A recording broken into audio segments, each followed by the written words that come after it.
Hey, welcome to the show, everybody. Welcome to the Council on Future Conflict. My name is Scott, the proprietor of the Future Conflict channel. Today, we are talking Antifa on the radar and a Christian genocide. That is specifically the one that is going on in Nigeria, mostly being executed by Boko Haram. But Joe, what did they do in the Middle Ages when Muslims went into areas where it was mostly Christian and started kind of doing a militant takeover of that area? We used to have these things that we did. I can't remember. It had something to do with that logo. I don't know what that logo means exactly on your books, but it used to have something to do with that. I'm just saying. It is time for a global jihad in the other direction. A reverse jihad. An anti-jihad jihad. Morning chat. I want to apologize. Actually, you know what? I'm not going to apologize. You don't have Watcher to apologize. Is going to apologize to you. Yeah. Watcher, take it away. Yeah, no. Somebody was saying Scott was the late one today, and no. I believe, I could be wrong here, but I believe that due to daylight savings time shenanigans that just happened here in the States, I think Scott was like way ahead of everybody. So. Yeah. Wait a second. What time is it there? No, daylight savings shenanigans aren't for another couple of weeks. Yeah, I was going to say, I don't think that. Yeah. We still have to get through that, but Miss Watcher has some splaining to do. Because I was told that happened on Sunday. I love how a Watcher's apology has turned into his wife has some explaining to do. No. It's still on me. It's still on me because my alarm's set to the same time, regardless of whether daylight savings time happened or not. But I thought you were here an hour earlier because of it. That's what I was thinking. I was here before. I came out at the normal time around. The rest of us had to get up. That's why Scott was here first. Yeah. I actually just took my monster so that I can make sure that I don't start getting like droopy eyed by the end of the show. Yeah. So no, it's on me, Chad. I was up late and then could not find my headphones once I actually did get up, so I had to go scramble. November 2nd. Sly Dante in the chat reliably informs us. Yeah. Terry me as well. Thank you guys. Anyway, so yes, it was really funny. And by the way, just a little recognition. The Future Conflict X account. Oh yeah. Has made it to 5,000 followers. So I wanted to thank you all. I posted a little deal on there with a screenshot just to prove it. So I think probably what you guys will do is then just unsubscribe just to fuck with me. Well, we got back to 490. Yeah. So appreciate your guys' support over there on X. It's definitely something that we appreciate, and it allows us. The more of you guys that follow us over there, that's the way. Like, if you're ever curious how to find out like what's going on with the channel, that's where you're going to find it, or coming here to the live show.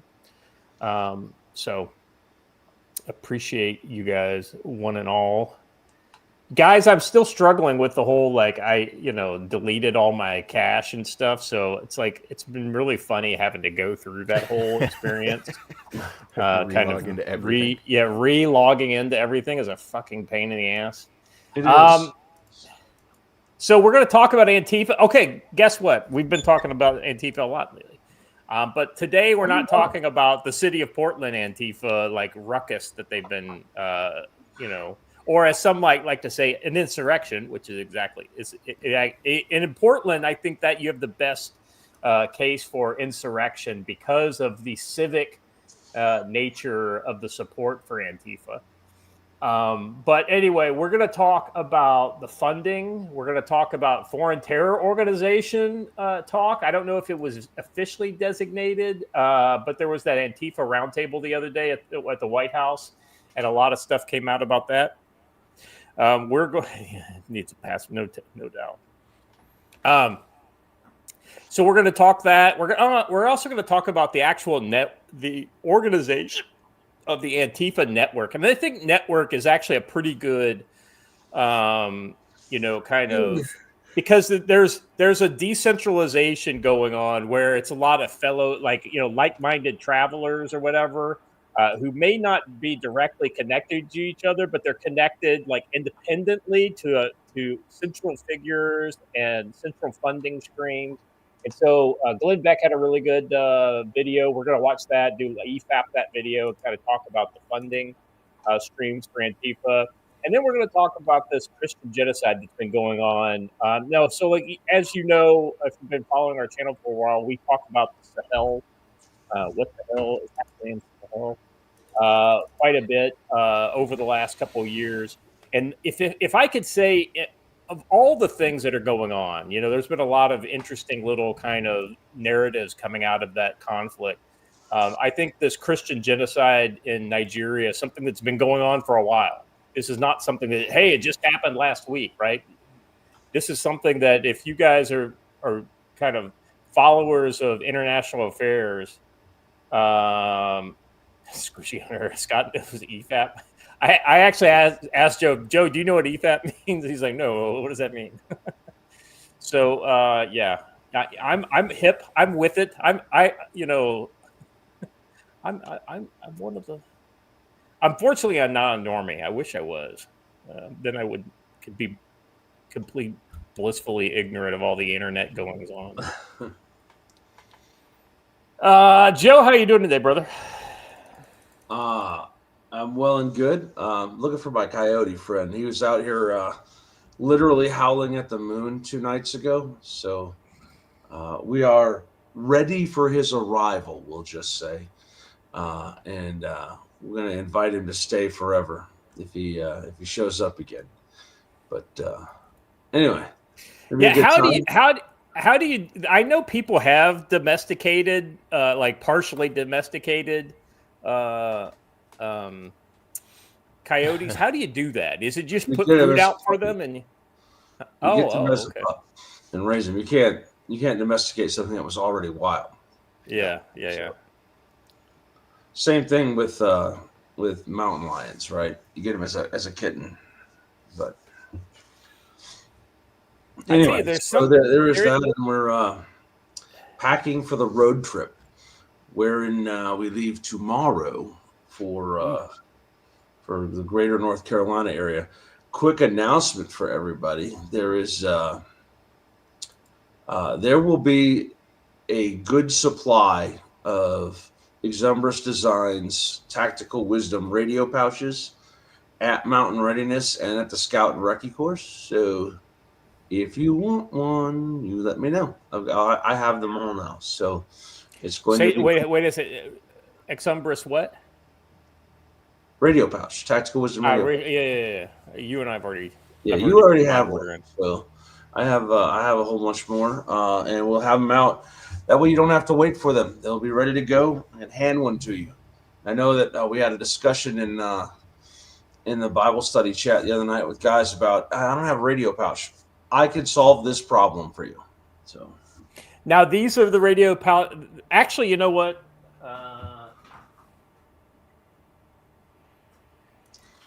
These are these. It is those. Pouch. Yes. So it's got the malice clips on the back. It's got the Molly loops in the front.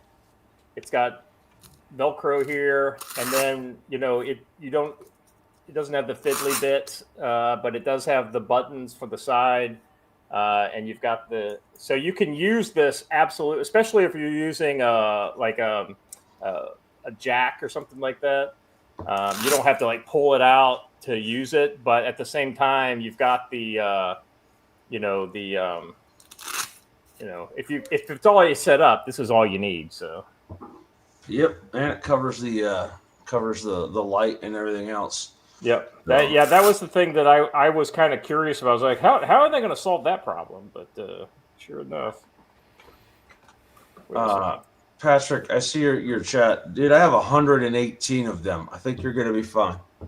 Yeah. And you have a wide variety of colors, though. I think I got one of your last 3 multicam ones, if I remember correctly. Yep, I have a whole bunch, so they're all there.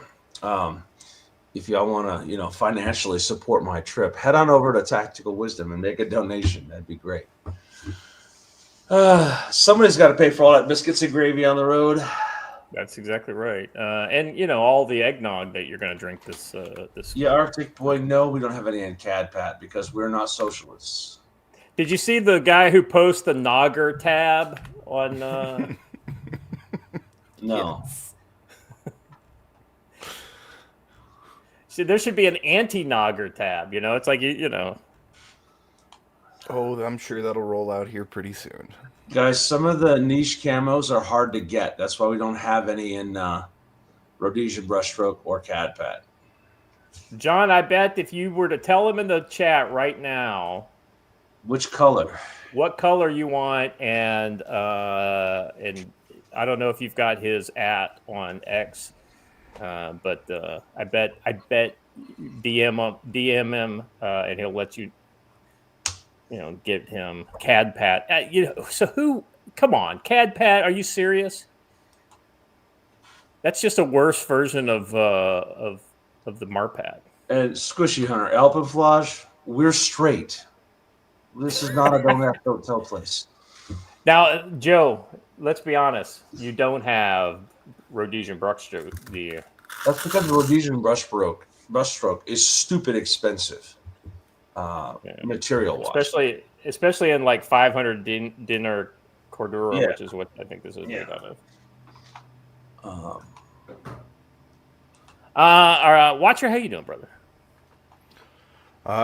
Doing all right, man. Chicken, you got the silence of the chickens going on at your house? A bit. I mean, so part one of the cull was all of our spare excess roosters that we don't want. So yeah, there was a lot quieter morning this morning. I told you, motherfuckers. I told you. It'd be funny if you were to cull just the loud ones, and so eventually you bred a superior breed of silent chicken. Yeah, I mean, part one was the aggressive roosters all went yesterday. So yeah, that was who was excess mostly, was who was too rough. So here to answer everyone's questions, this is what we have. Okay, Desert Tiger, Multicam Tropic, Black, Multicam Arid, Multicam Black, and Tiger Stripe. And by the way, mine is Multicam Arid. This one, if you're curious what a Multicam Arid looks like. I'm not going to lie. I will probably hide several of the Desert Tiger Stripe for reasons. This is also this is also the Arid version of the Tactical Wisdom patch. Very good in Jerusalem-like areas. Yes. Watcher, Joe and Watcher, would you guys bear with me if I talk about something that has nothing to do with security or future conflict or radios or camouflage? By the way, Joe, I'm just saying we need this color. A little bit of DNC action. And I know he has that, so all right. We actually might have some of those set up for my next run, but I could see some DNC in the next run along with Woodland and Coyote. M81 God's Plaid. God. Oh, you never heard that before? No, that's great. No. So, can I just talk about how proud I am of my daughter? This is my daughter Emily. She's the one in college right now in North Carolina. She's away from the nest, so it's always good when she checks back in with me and lets me know, hey, Dad, I'm doing good, or this is what's going on, or she has very kind of young adult kind of questions that, and it's always good to. So this girl has been listening to K-pop and pop music, mostly Korean and Japanese music for the last for her high school kind of journey, right? But she lives in Korea, so that's not as crazy as it sounds. And I always like in the car from time to time, and I would just kind of tell them, have you guys ever, and then they would be amazed when like they would hear like an old song and they'd ask me if I know. I was like, yeah, of course I know it, right? And I'm always trying to get them to listen to old stuff. Well, she recently reached out to me and said, "Hey, I've been listening to your post-punk playlist or your proto-punk playlist. Do you have any other kind of things or educational playlists on Spotify? Could you know?" And so I made a new one, and I decided to start where it's like the best on-ramp for like good music in the 80s and the 90s is like 70s, like hard rock, right? Because let's be honest, it's some of the best music that ever was created. And so this is the playlist that I made for her, and I'm really kind of curious to get her feedback on it. So it's got a little Black Sabbath, Led Zeppelin, Deep Purple, BOC, Alice Cooper, The Stooges. Do you guys ever listen to The Stooges? Oh yeah. Yeah. A little Search and Destroy there. I got Hawkwind on there, but I'm a big Motorhead fan, so I kind of that's where Lemmy got his start with Hawkwind. Uriah Heep, not a big Uriah Heep fan, but they've got some really kind of critical stuff. Like one of the things that I did was I looked at a couple other lists in order to get like an unbiased. I don't want to just give her like my opinion. I want like widely recognized. So I was reminded of both Uriah Heep and Thin Lizzy, and then listening to this, I was like, oh yeah, I remember that Thin Lizzy song. I haven't heard that in a while. Aerosmith, Kiss, Rush, Judas Priest, AC/DC, Van Halen. Did you know? Like I didn't know Running with the Devil was like from 1977 or 78. Did you know that? Like I think of Van Halen as like 84, 83, 82, right? But they were in the late 70s. I guess I had known that, but I had forgotten it. And then I've got Motorhead on here, UFO, which this is a great song, Lights Out. If you've never, like, UFO is one of those bands that a lot of people missed. Mountain, Mississippi Queen. Everybody knows that song, but a lot of people have no idea who does it. Prowler, Iron Maiden. First Iron Maiden album was 76, I think it was. So, I mean, only good thing that came out of the 70s, The Rock. Yeah, I mean, there's been some great. Let's be honest. There's a lot of great stuff happened in the 70s, but no. The best thing that came out of the 70s was me. Well, I mean, I came out of the 70s too, so I'm just saying. Let's see. More AC/DC, Iron Maiden, the Edge Winter Group. So, like, I was reminded of the Dazed and Confused soundtrack, so I grabbed a couple things off of there. So, Fog Hat was another one. More Deep Purple, Smoke on the Water. Ooh. More Aerosmith, Kiss, Thin Lizzy again, Ted Nugent, Montrose. That's another band that like a lot of people don't know about is Montrose. Little Rush, Tom Sawyer, Run to the Hills, Iron Maiden. I just felt like that was a good one. Of course, so Don't Fear the money Reaper. From Mark Sibley to put Tom Sawyer in there, right? Well, I mean, like I'll be honest with you, I didn't start liking Rush I was in my 40s when I started listening to Rush. So it's kind of it's kind of like a lot of things in life. It takes time to really appreciate it. More Cowbell, Don't Fear the Reaper, Ace of Spades, Motorhead, and then Cream is the last one on there, Sunshine of Your Love. So anyway, I think this is a pretty good overall. Oh yeah. You guys want the link? I can drop that. Let's see. So. There was a question about Rhodesian brushstroke in the chat and variants. I'm still looking for the urban Rhodesian brushstroke. I'd love to have it. But I wanted to share something with everybody that may be happening that will blow the chat's mind. While Scott's working on that, Watcher, can we share this? I'm just saying. Where are you posting it? Did it not show? No. Oh, is it in the X chat or in the private chat? All right, stand by. Let me stop sharing. Oh, I see. No. Go ahead and start sharing again. I thought you shared a link. Oh, no. I was sharing a screen. I'm sharing a tab that someone just asked me a question on X. And maybe, perhaps, we can blow everybody's minds.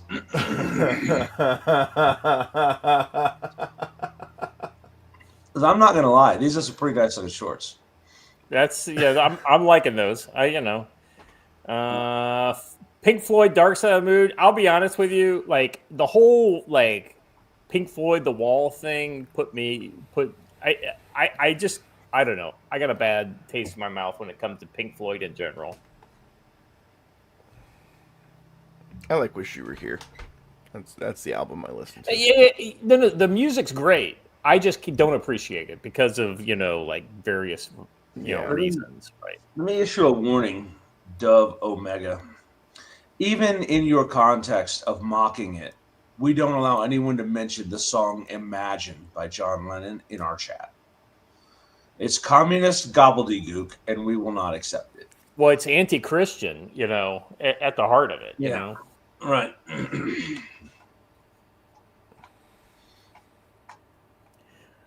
All right, gentlemen, let's get into it, shall we?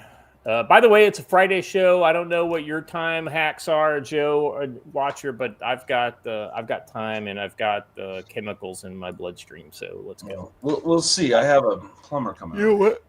Tell you what. You don't make me scroll down for a minute, and I'll go put some chemicals in my bloodstream. Give me 2.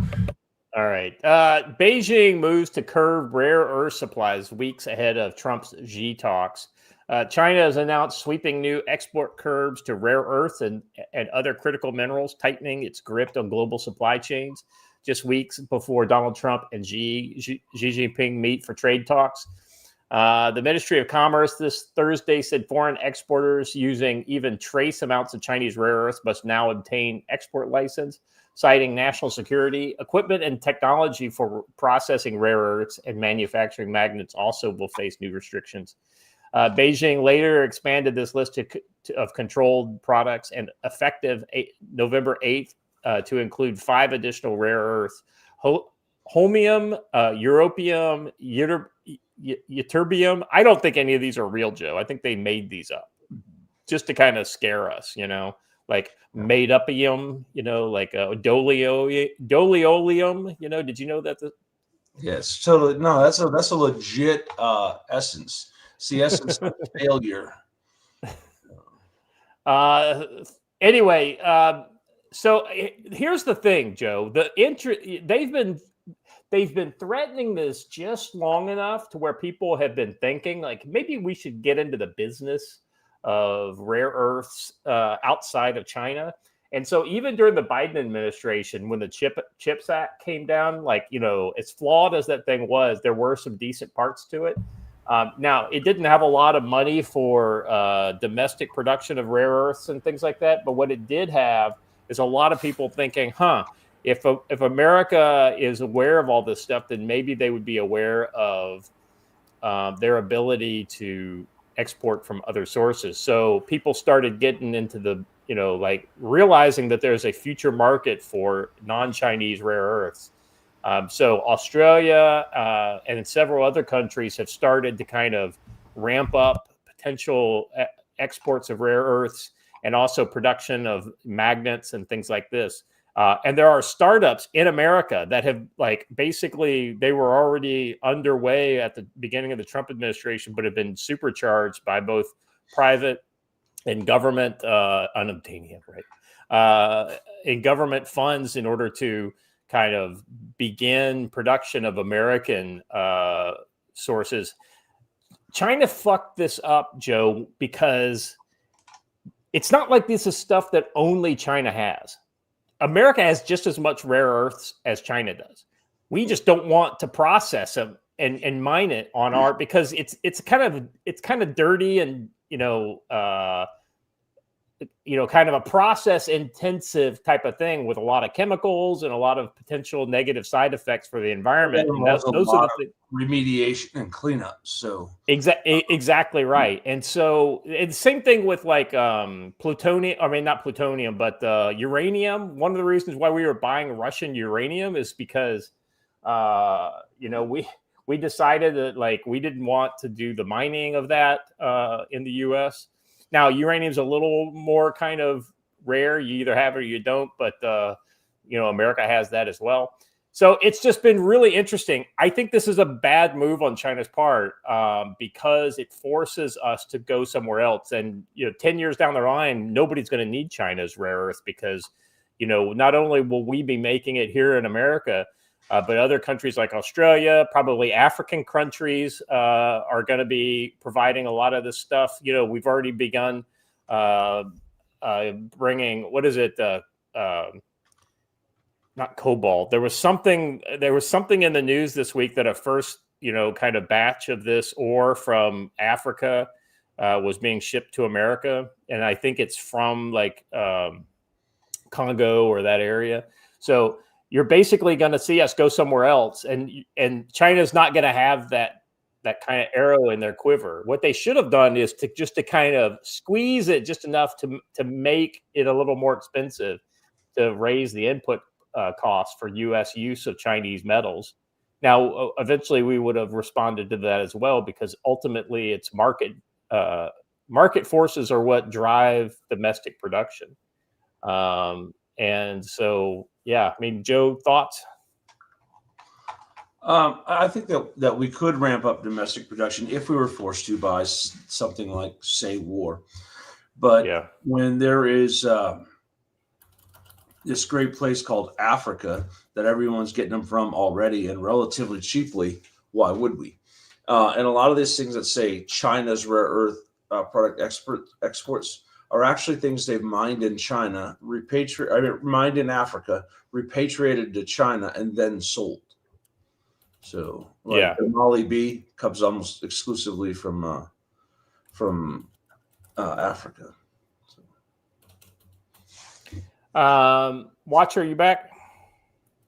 Oh yeah, been back. I know this is one of those kind of tech angles that I know that you follow a little bit. You got some thoughts on this? No, I mean not any more than you've already covered. Honestly, China fucked up. Yeah, I tried to use something as a weapon that was never a very good weapon. It's understandable to use oil as a weapon, right? Because as the Germans proved, if you don't have oil, you can get by with some synthetics in some areas, but almost everything else you're pretty much fucked. But everybody's got rare earths. It's just who wants to tear up their countryside in order to extract them. Magic rocks. Yeah. Let's see. So talking about just global diversification real quick. So $520 million in second quarter of 2025 were invested in domestic production chains within the U.S. MP Materials building a Texas magnet plant using California mixed rare earths was backed by $400 million DoD investment. So what you're seeing is, this is kind of what I always thought when it came to strategic minerals. Joe, a couple of years back, right after the beginning of the Ukraine war, we were talking about like American steel and American kind of ammunition production and things like these had really fallen by the wayside. And so I think this is the kind of investment that the government needs to make in order to boost strategic material. I think you do it through investment. I think you do it by investing in these areas tax-free, so you really kind of boost the, I was kind of on the fence as I'm not quite sure how you do it. Do you subsidize these things? And I think it was either Jim or Stan that was kind of basically explaining, no, you don't subsidize it on that end. You make it like tax-free. That's how you do it. You give tax incentives in order to drive the money because, the money will always go where the best deal is. And then you also do like guaranteed contracts. Hey, listen, we're guaranteed to buy X amount, and which is exactly what this does here. It's DoD saying, hey, listen, here's $400 million worth of investment. If you guys build it, we will come. Australia has also done this. Australia has a pretty good supply of their own rare earths. So. Yeah. And they've always been a kind of a mining powerhouse with like Rio Tinto there, but China has seen them as a kind of a place to really invest in the Australian market as well. Advanced non-Chinese supply chains includes rare earth separation tech and magnetic production partnerships. Linus Rare Earth, which also has deals for non-Chinese rare earths out of America, is also working with Malaysia to process rare earths. Canada, of course, Canada is a communist country now that is essentially not our friend, but ultimately they do have rare earths. So the good news is when the Patriots finally take over the Canadian rare maple syrup production capabilities, they will also get some rare earth production facilities as well. The Happy Plague Doctor mentioned something important. It's mostly because we don't use child slave labor. Listen, that's unnecessarily maligning the Chinese. We all know they use forced religious political prisoner labor, not child labor. Come on, man. The kids work in the sweatshops. The Uyghurs work underground. Yeah, your Nikes are child. I'm waiting for someone to find a deposit of vibranium in Africa. Yeah. They already did. They just put a hologram around the country. You don't even need the country. There's a hologram around it. That's right. Anyway, even the EU, God bless them, are looking to diversify their sources with grants to African and Scandinavian mines. So there's a lot of. Let me point out though that Africa should be like Wakanda, but is not, and you just have to figure out why. You know, Joe, I think like today we're going to talk about Nigeria, but I think at some point in the future, and this may be a controversial show, but I think it would be worth doing a deep dive in African culture as to why you consistently have, because it's really easy to blame colonialism on a lot of this stuff, but ultimately that's not it, right?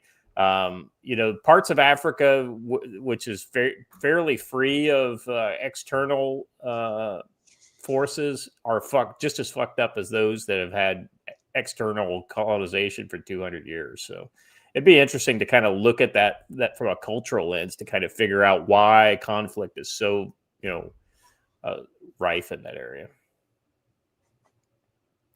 Dwarf Star Ally went, I know, right? Empire of Dust. I'm not familiar with that. Oh, yeah. No, you kind of are, because you've seen that clip all the time. That's it's just so tiresome. No? The Empire of Dust is the one where they record the guy from China being sent out to the African country to go build a road for a mine. Oh, I think I know what you're talking about. Yeah. But I've never seen the movie. I've seen the clip, so I didn't know that's what it was from. So it's also tiresome. Yeah, the meme, right?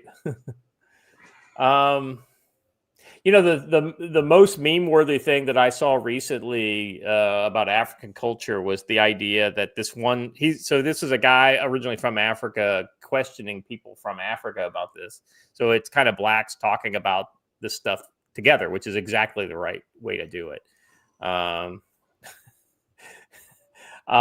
they're basically like, say, does your language have a word for maintenance? Like, I don't know the different languages. And they're like, well, like we have the word for repair. They said, no. Repair is what you do if something keeps things from breaking. Yeah. There's not a word for Arabic for it either. So his whole thesis is that these cultures that never had the concept of maintenance will never ultimately be able to, it's like they have to essentially change their culture in order to, and they're unwilling to do that. And so it's like, this is the reason why you get this wonderful, railroad system that the British put in for you. By the way, the railroad system that was in Africa, very extensive because the distances are so far, you had to do railroad in order to make commerce worthwhile. But they've basically just let them all rot. because of the idea of maintenance is something that is just kind of foreign to them. Like, well, to them, it's a waste of time, right? It doesn't need to be repaired. So why do I need to do this, right? Yeah. I mean, I'm not saying there's anything wrong with African people. There's not. It's just the culture just evolved differently than the culture in, say, Europe, right? And because of that, certain concepts, like I face this problem in Korea all the time. The big thing I always use in Korea is the individual versus the group, right? The collective versus the individual. America is literally the most individualistic country in the world, whereas Korea, China, Japan, these countries are the most collectivized groups in the world, right? Where the family is more important than the individual. And like, this is why you have shaming and shunning as kind of like, and losing a face is such a kind of a big thing, say, in Japanese culture. That's also big here in Korea too. It has to do with Confucianism and all this kind of stuff. So anyway, it's just, there are these cultural ideas that, people get so bent around the axle on race that they think it's like, oh, well, you're being racist if you say that, say, people from Korea can't understand something. But like, I live here, brother. I run into it all the time. Individuals on the individual level can get it. The problem is not the individual. The problem is the culture. So, because it's come up several times in the chat, I want to address something. It was like, did Xi have a stroke? Let me point out that Vladimir Putin has died of cancer like 6 times, died of a heart attack 3 times, and been blown up in a bombing once. And he's still here, and none of those things have actually happened to him. So I will believe it when an official Chinese government thing tells me so. Not because I believe the Chinese government, but if they go to the level to put out a statement that he's had a stroke, that it's probably true. Yeah, and he's supposed to have a meeting here in the near future with Trump. So I can't imagine that they would even entertain a meeting like that. If something.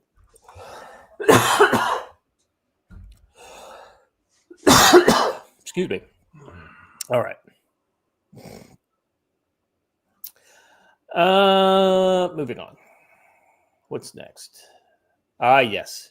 So evidently we've got one of the most exciting things about the Antifa conference at the White House the other day was Marco Rubio basically breaking in and doing the old whisper in the ear thing, like what we saw after 9/11. But in this case, it was Israel and Hamas have both agreed to the framework, the 20-point plan that Trump put together. And let's be honest, it was never going to be like Laura Loomer was fucking freaking out when, if Trump doesn't start dropping bombs at 12 midnight or whatever, then, that he's not serious about the deadline. Well, I mean, Joe, you know how like a deadline, there's deadlines and there's deadlines, right? And, basically it sounds like what happened was Hamas is a big, complex organization who is getting their asses spanked and they're literally under fire. And even if they want to commit suicide, which I don't think that they do, and I think that's going to be the crux of the thing that'll start the fighting up again. And I do think the fighting will start again. It will be basically that they don't want to basically stop existing. Or either that, Joe, what do you think? You think Hamas will basically say, oh, Hamas is dead. Oh, by the way, there's this new organization over here called Hamas, and it's the Gaza. No, this won't hold. Neither side can help themselves. There's too much hate and too much animosity. It's a great start, but it will not hold. Yeah. I honestly think unless there are third-party troops, like not like just on the outside, at the corners watching both sides, but like literally in the middle of the ring, I think that's potentially when you could get, and even then they'll still Hamas will still try to do suicide bombings and things like that, and the Jews, the Israelis will continue to be hell on that ass because like Joe said, both sides are out for blood. This is from Clash Report. Israel keeps 58% of Gaza after withdrawal.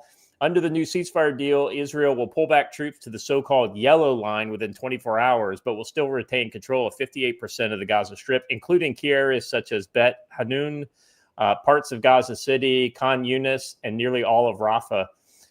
So essentially what I think this is probably the redefining of the Gaza Strip. If you notice, the Israelis are if you look at the southwestern corner here by the coast, by Rafah, basically Israel will man the wall between Gaza and Egypt, and there will basically be a buffer zone between Gaza and Egypt. So surface traffic will have to go through Israeli-controlled lands in order to come in from Egypt. And then, Joe, I think this is also another anti-tunneling measure. There's no way in hell Israel was ever going to let them have basically an independent border with Egypt. Now, Egypt is not a fan of Gaza, but they did not stop these tunnels coming in. Right. So a couple of things. If you notice also, all of the major ports are held by Israel, which gives them the ability to choke out people. And the tunneling thing is a big thing. 20-mile buffer zone, almost like they heard that somewhere. And Be Prepared raises a good point. Maybe the Vatican Swiss guards, like in a book I read once. We were just talking about those books. Yeah, the prophet Tom Clancy, peace be among him. Yes. The only Rom says the only way to have lasting peace in the Middle East is to have one side disappear, and even then, I'm sure they would fractionalize and fight amongst themselves. Yeah, you're not wrong there. That is literally the only thing that holds the Israeli government together is a hatred of the enemies around them. And if the enemies around them were gone, then they would be enemies of each other. That is the irony, Joe, is I think the best thing that could happen to Israel is to kind of lose their enemy, right? Because then they would be able to have an honest political process inside their own country where, they don't all feel like some outside enemy is going to get them. Right. And that's the reason. And that's the reason why Netanyahu has been so popular, is because he's had to, keep the wolves at bay. It says here, in the first phase of the Gaza ceasefire plan, Israel set to withdraw its troop to begin to the agreed yellow line within 24 hours, after which the 72-hour period will begin for the handover of Israeli captives. So this gives a definite timeline. What I think would be really interesting is if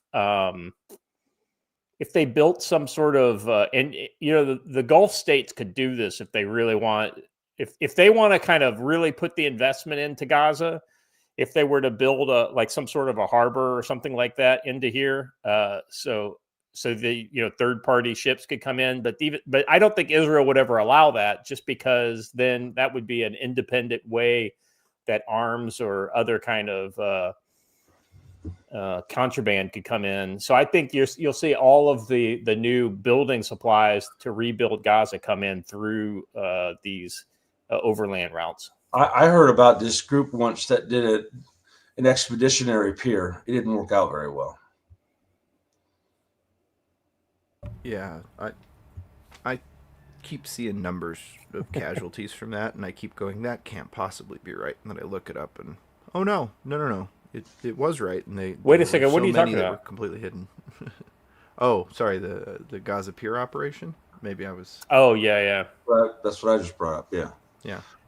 I'm sorry. I was reading the chat when. I tolerate you maligning my second favorite Canadian this way. This is why you're my third favorite Canadian. Yeah, are you guys aware that the casualty numbers from that operation were shockingly high, to the point where they've been hiding casualty numbers? I would heard triple digits. Yeah, it's and now these aren't injuries, not deaths.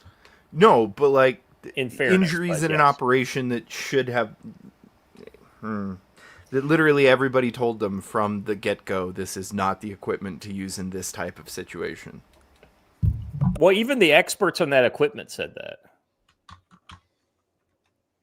It's nothing wrong with the JLOT's equipment. The JLOT's equipment is great. The problem is equipment for the mission at the in the location, right? Yes. Yep. Yeah, it was never meant to do what they were trying to make it do. Lost Core 23 for $10 over on Rumble says $10 to remind everybody that's been 1 month since CK and you should not forget. Yeah, Charlie Kirk, right? Wow. Oh, yeah. How can Already I? been a The left's never going to let you forget as they continuously celebrate every day of the week about it. By the way, I do have a link to I don't even remember Jimmy Kimmel in the Antifa section for some dumb stuff that he said recently. So we'll talk a little bit about his lack of the ability to retain an audience when given something perfect. Yeah, I saw the numbers there too. Yeah, pretty fun. I mean, it's literally right back to where it was, and I think he actually had a couple episodes now go. Oh no, he's lost. Go Well, under. we'll get there. What could all right. Anyway, I thought this was let me be honest. I think I am. You won't find a bigger fan of them stop fighting in Gaza than me, because ultimately, when the fighting stops in Gaza, all of the pro-Palestine people are going to cheer Donald Trump, right? Wait a second. They're not actually for the violence to end. It's kind of funny how that shit works. Talk about enemies, gentlemen. Let's look at this. There is a phenotype of and this is like just. Did we get Lost Core? Yeah, I already got his. Okay, sorry. Charlie Kirk. That's the Charlie Kirk. Oh, I didn't realize that was a super chat when you. Okay, sorry. Penis A Helicopter Tour for $1 earlier in the show said, "I know it's not Mossad Monday, but thoughts on peace deal?" Yeah. So you just got it. I'll be honest with you. Like I said, you won't find a bigger fan of the shooting to stop in Gaza, because let me be honest. I think Gaza might actually be an interesting place once all the fucking money come in and all the people who want to make money off of this are allowed to build their kind of vanity projects there. If they turned it into like a new Dubai, basically they would have to get a whole lot of new people to come move. And guess who would come and live there? A bunch of fucking disaffected people from the West. That's who would come live there. Yeah. I have some suggestions. No. What? But Go ahead. Sorry. no, I was going to say basically what the Palestinians would turn into would be the labor force for a Western resort colony. Yeah. Well, Western, and there's some Arabic people too who wouldn't mind getting out of the thumb. Oh, 100%. Their exactly right. Place. And, well, the Mediterranean is beautiful. Yes. Yeah. No. It could be a very lovely spot. In fact, places of it still are very lovely even to this day. Point of fact, Lebanon and Gaza are two pieces. I mean, just a beautiful, real estate that if they could get their shit together, I mean, they would be printing money. But Lebanon used to be quite a tour. Beirut was a serious tourist. Yeah, it was right. It was beautiful. It was a beautiful city back in the 60s. Yeah. Well, even Afghanistan was a very different place in the 60s. So there's a couple of tangential things related to this that I do want to say before we get out there. I like you guys. I like my viewers to be the most educated out there, right? So the first thing is I hear a lot of people screaming that he just did the peace deal. How is he not getting the Nobel Peace Prize? Well, because the Nobel Peace Prize stuff for this cycle closed off, I think, last year. Yeah. So, but the secondary part of that is stop seeking validation from those places. They're never going to give it to you, and they're no longer a valid source of it. If you want institutions like the Nobel Committee, then you need to form your own. Yeah, so here's what's interesting, right? I was actually just talking about this because I guess the Nobel Peace Prize not going to Trump is a big deal in Korean media. So she was telling me about that, and I told her, I was like, "Listen, I don't need to know. I don't need for Donald Trump not to get the Nobel Peace Prize to know that it's a rigged game. I knew that back in 2012, when 12 days after the inauguration or whatever, they awarded it to Barack Obama because of a speech it made the year before of the reward. You know? And Yeah, in I mean, fact, may I suggest that such a public and obviously discrediting move like this is a perfect opportunity for somebody like Musk or whoever wants to, that's got some money to do so, to launch their own competing institution. I just don't think fucking peace prizes make a whole lot of sense because most peace is tied to a lot of deaths, and I don't know that most peace has very little to do with the Oh, with. correct. But let's be honest. The entire Nobel institution has been pretty corrupted. We can go through the scientific stuff another time, but like they very obviously select for a particular branch and a particular ideological support for those are the scientists who tend to receive the prize, even if it's in fields that don't seem related. It's the same brain rot we see everywhere else. Yeah.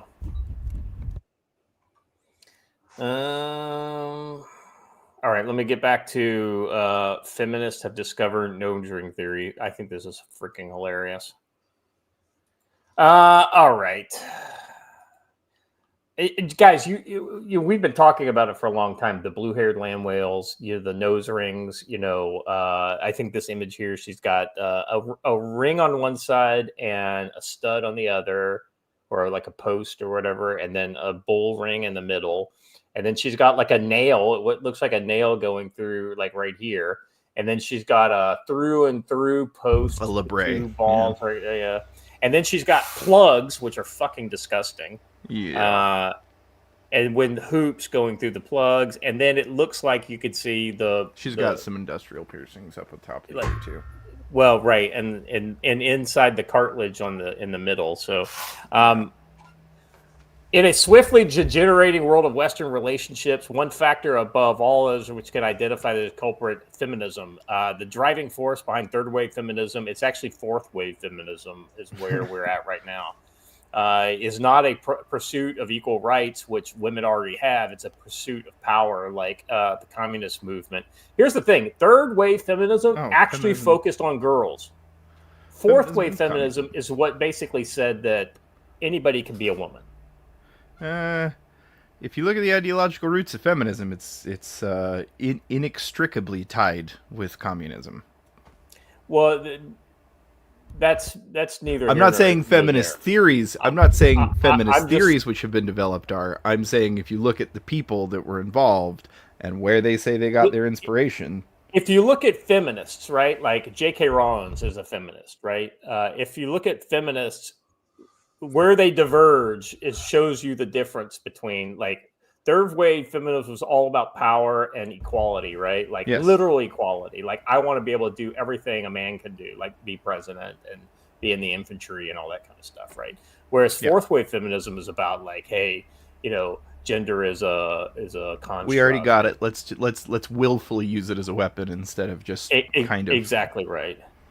When power was the goal, such movements naturally attract narcissistic people and inspire narcissistic behaviors. How can the nuclear family function when the female half of the equation, which is supposed to act like a nurturing balance, is conditioned to become a self-serving, egomaniacal, conflict-oriented, status-obsessed victim, obsessed with the desperate for control?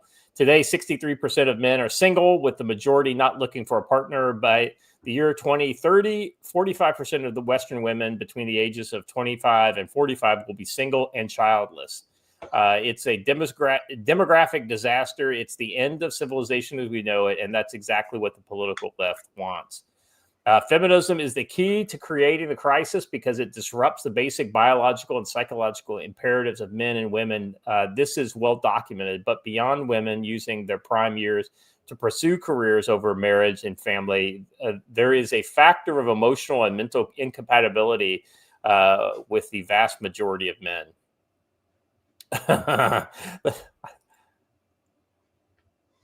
Let's watch a little bit of this video. I don't know exactly what she's saying, but it's always a good time when a girl with a nose ring tries to tell us what's important. Hey, Americans, we all need to collectively crash out and break down right now. Let's just face the fucking truth. This is really fucking shitty, and this is really fucking hard, okay? Okay. It sucks, and it's really unfair that we live in this capitalistic society that is just oppressing the fuck out of every single American right now, okay? That is fact. That is what this is, okay? The only way... I'm sorry, I have to... I can't not do this. Does anybody else see these boob lights? And every time you see them, that's all you can focus on.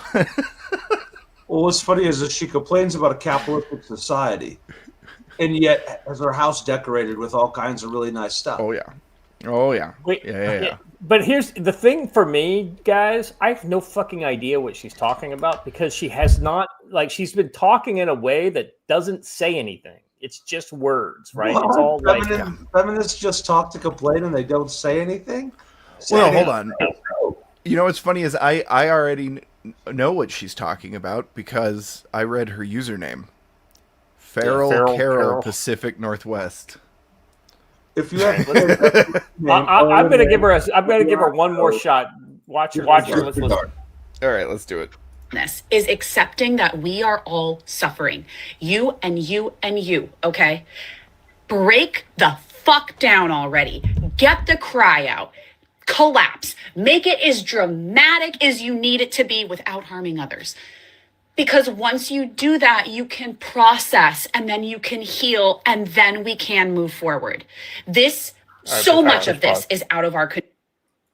Okay, now that I got. The problem is that I got that when I was 10 years old. It's like when something doesn't go your way, you're upset and you just kind of get over it, right? That's, suck it up, buttercup is kind of like, or hey, oh yeah, how's that shot to the nuts? Walk it off. Basically that's how guys got through all that, right? That's what you learn as a 10th grade, as a 10-year-old playing b-ball or something like that, right? Or rub some dirt on it. And get back out there, get back on the fucking horse, right? These are the kind of things that we kind of are inculcate ourselves in male focused areas, so that we don't. And this woman is now just figuring this out. I guess this is what happens when you don't have a man to rely on and you got to do it for yourself. And thus, anyway, let me, right becomes the fault of men. Exactly right. Even if modern women decided to prefer to find a man in 2025, most women don't want them. This has led to what is some are calling the female loneliness epidemic, a rise in women seeking relationships but unable to find men willing to reciprocate. Within feminist circles, the word on the street is that men are no longer approaching. This is a trend that is visible in many European countries and Canada and Australia, where feminism has been allowed to spread beyond universities and into vital social structures.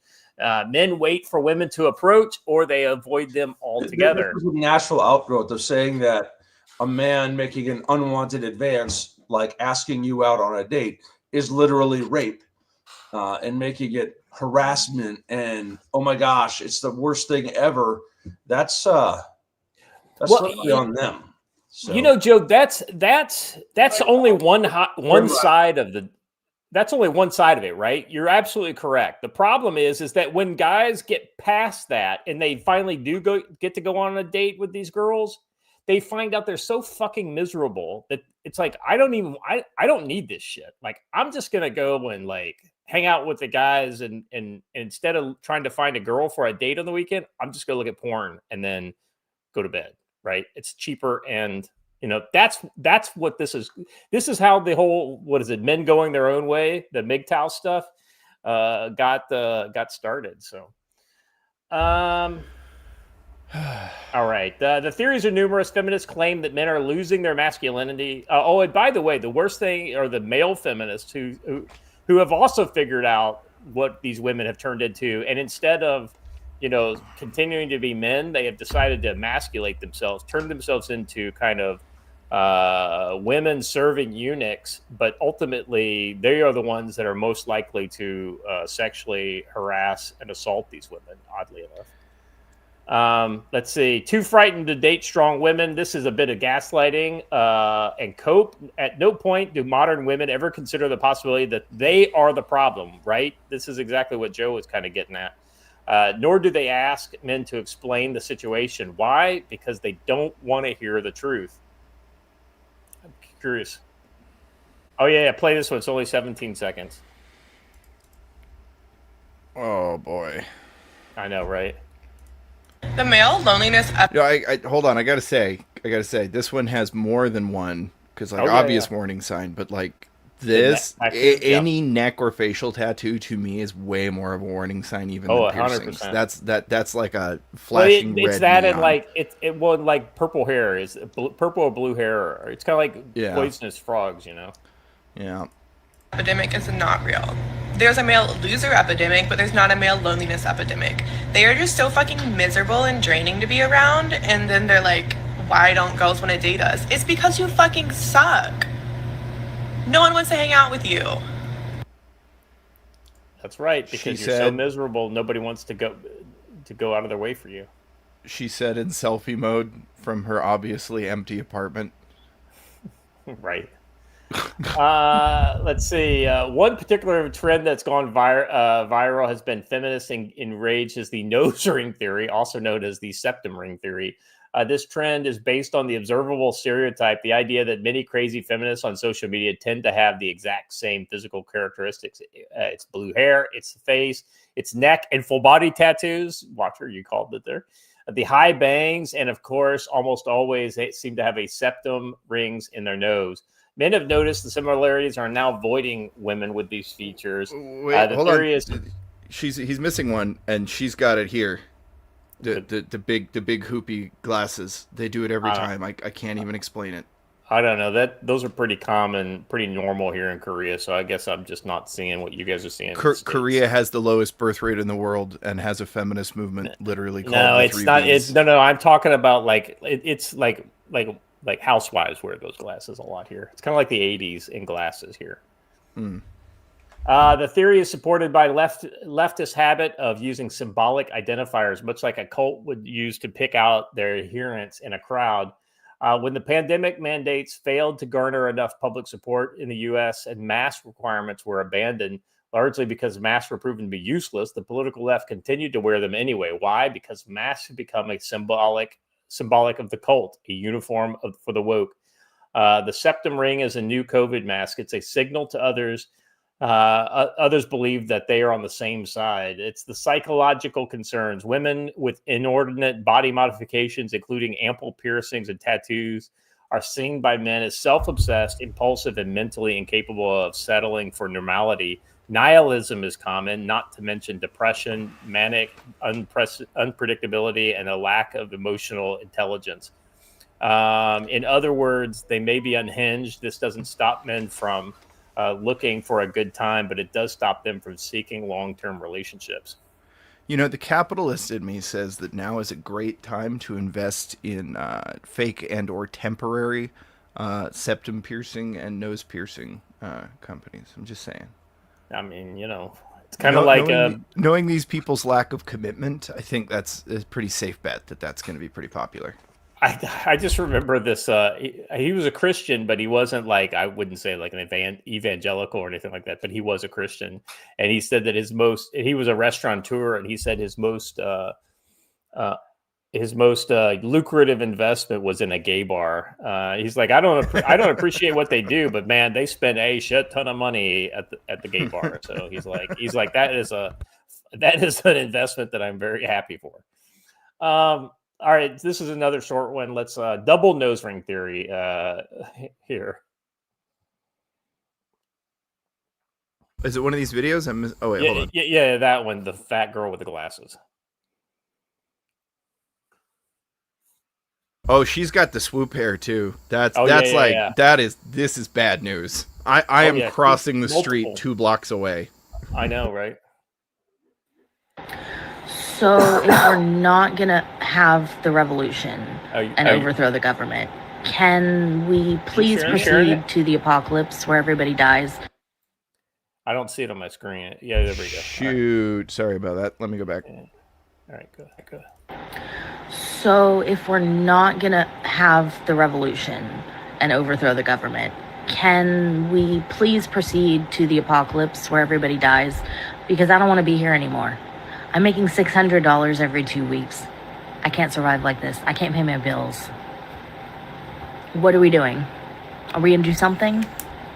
Anyone? Dear leftists, can I reintroduce you to one of your former leaders and high mucky mucks that was friends with many of the people you still find popular today, Jim Jones. And he's got a tasty Kool-Aid for you to drink. Emmett. Oh, you okay? Okay. Anybody? I thought you'd want to finish it. I can't imagine Never she has mind. anything It's to just- say in the it's last just 5 a- minutes. It's just a deep sigh for the last 5 seconds.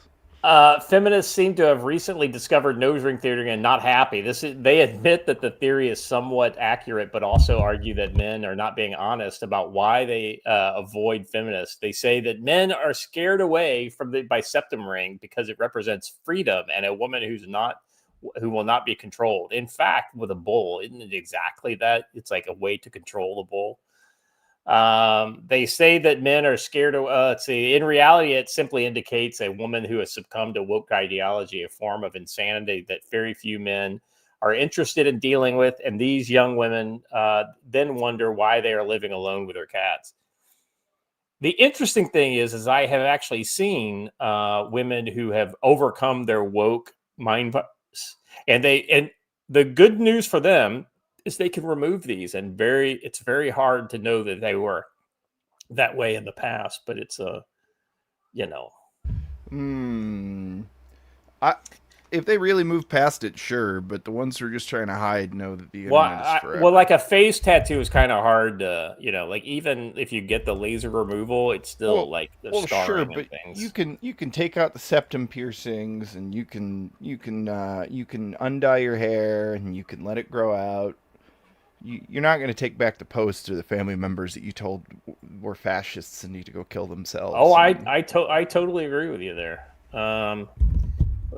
Let's see. Is this all right? So let's listen to this last dumb lady. I'm going to hold your hand with an industrial paper towel when I tell you that your comments saying nose ring theory are literally doing the opposite of what you think they are. I want to look this way. I want you to be able to look at me and see that I am a safe space and that I don't tolerate fucking bullshit. I want you to look at me and know, fuck Donald Trump, fuck men, honestly, and fuck what's going on in the world right now. Fuck the genocide in Gaza, and fuck anybody who thinks any differently, honestly. Yeah, it's so sad. I mean, she's a cute gal. I mean, it's... she's totally corrupted by Marxist, ideology. The streak is telling for me because it doesn't look to me like the streak is supposed to be green. It looks to me like the streak was blonde, and then she probably went swimming, didn't wash her hair, and now it's very unevenly and in weird tinted dyed green the way. Oh no, I think it looks exactly the way she wanted to look. But it's not the hair that tells me that. It's the insanity on her face. If you just did you look at the facial expression? Like you don't have to have any of these markers. When your face looks like that, like it's like demonically possessed, right? That's the demon kind of coming out. It's like literally turns your, I don't know how they do it. Oh yeah, and there it is. There it is. I was waiting for it. Bird fingers. What? Bird fingers. I don't know that. Oh, hold on.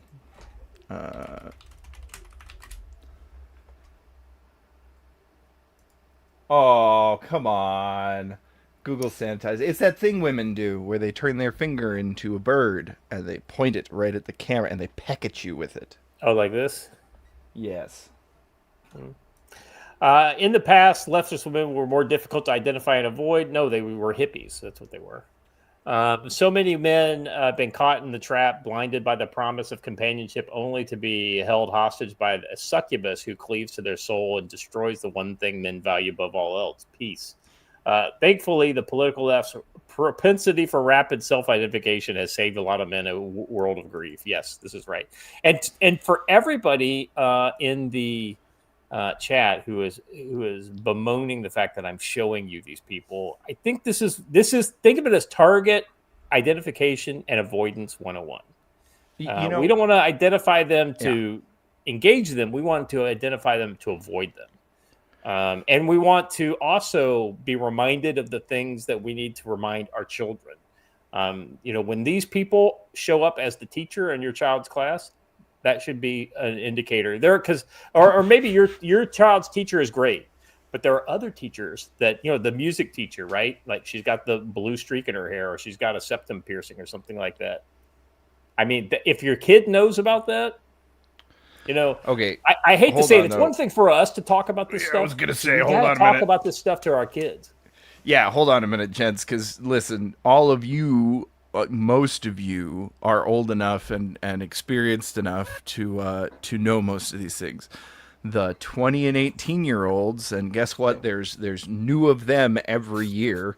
They don't know this crap. They grew up thinking all this was normal, and their target identification is drastically off because nature has given them eternal beer goggles. So, Well, and there's also the whole the lack of discernible political thought in so many young people, where they just see things as cool and not cool.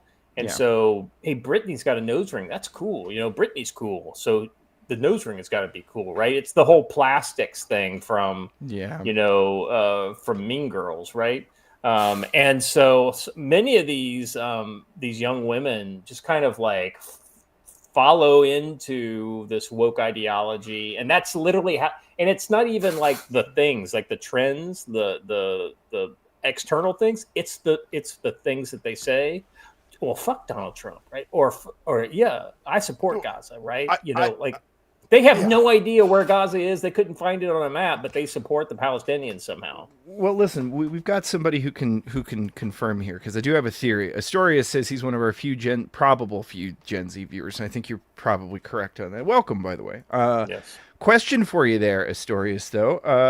I believe personally that one of the very few mimetic things that has been passed down in this way that does communicate to young men that really has like absolutely destroyed feminism in a weird way is the dissemination and understanding of the crazy hot matrix.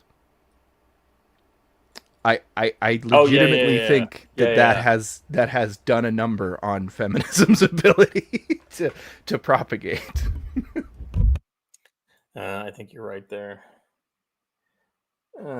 Did Joe say his guy that he was waiting on come in? Is that what happened? I don't know. I think that's what he said. I don't see anything in the private chat though. Yeah, I didn't either. You have no idea. Kill shot, just an absolute mimetic kill shot. Yeah, 100%. All right, let me clear out some of my. Okay, let's move on, shall we? Real quick before we go on, I want to cover Blaine's. He does this note every week. So Blaine Pardo, good friend of the channel, he was on with us on Wednesday. He does a kind of like this week's episode in Trump.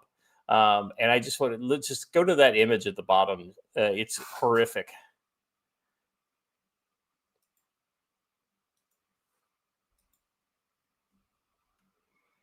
I mean, talk about things that you can't unsee.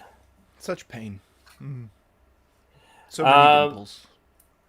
Watcher, I mean, like I know from time to time when I'm not able to be here that you help me co-host the show. So what I'll let you do is I'll let you skim this and give the people what jumps out at you on this one.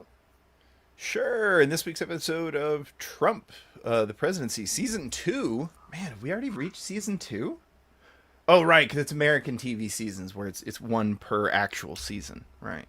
After weeks, Virginia gubernatorial candidate Abigail Spanberger calling on her followers to embrace their rage and let it fuel them. Her AG candidate Jay Jones took her words far too seriously. Text from Jones had him savoring shooting and killing the state Republican, his family, and pissing on his grave. This from a man running for the top law enforcement role. Democrats shunning his comments but refuse to have him step down at every opportunity. The left has encouraged and embraced violence and hate, yet they can't imagine why they're less popular than ever. Apparently, the death of Charlie Kirk wasn't enough. Yep. What do you expect from a cast of characters that can define what a woman is, or can't define what a woman is, and who think Tim Walz redefined masculinity? God damn. The Supreme Court ruled on multiple cases against the administration, demonstrating that the lower courts were wrong to prevent the administration from interfering with migration, government spending cuts, and clearing lower court injunctions. It's almost as if the left is using the courts as a form of warfare against Trump. Boy, we never saw that coming.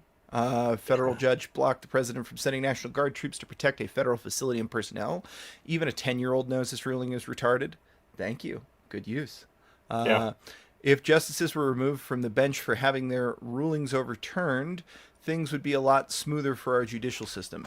Yeah, if we could take a moment and pause and discuss that, I've been thinking a lot about this lately, right? Like, there needs to be, like, lifetime appointments for judges, except for maybe the Supreme Court judges. Needs to not be a thing. There needs to be a very clear-cut way to get rid of them that's not easily abused. That's going to have to be something that some scholars are going to have to put some thought into and start, circulating various different opinions about how to do that. By the way, Loki LARP, thanks for the 5 gifted subs, man.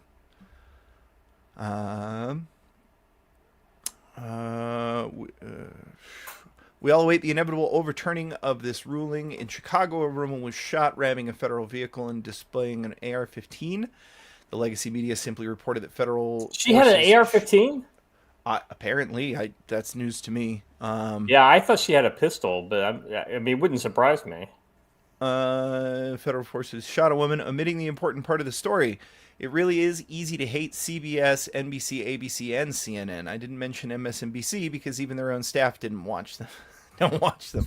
In the midst of the government shutdown, it was announced the Jack Smith, former special counsel, had been targeting the phone calls of Republican senators during his investigation. Honestly, there's no way to highlight this because so many of these are just big damn things. I'll take Biden abuse of DOJ for 400, Alex. With the government shutdown, the Senate approved 107 Trump appointees. I forgot that they could do that. That's right. When the government shut down, they can just rubber stamp them. Oh man, this is great. I know. That's how did they? This is such a tactical error. How did they let this happen? Well, just wait until they get to 60 days on the shutdown. They can start rifting permanently, laying off. So I already had this explained to me. They don't have to get to 60 days. Here's what the 60 days is. They have to issue them a 60-day notice, but that doesn't mean if the funding comes back before that 60 days, they have to. They can literally choose to just continue with those layoffs. Any amount of government shutdown gave them the ability to start firing those people. Yeah, and I believe that in some cases they already have, but the big number comes later in the shutdown, supposedly. Yeah. Yeah, Dianica's exactly right here. Blaine is a gem, and we're falling on it. Actually, anyway, I don't want to bemoan this too much, but I thought that Blaine's this week was a banger, so I wanted to make sure that Chuck Megatard Schumer. I just wanted to make sure we highlighted that before we move on.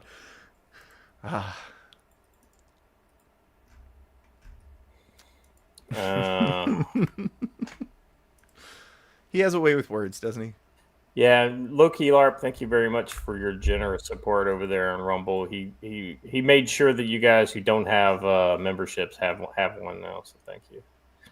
All right, let's get back on track. Joe is not here to do tactical wisdom, but I can do the breast beater ad, so let me do that.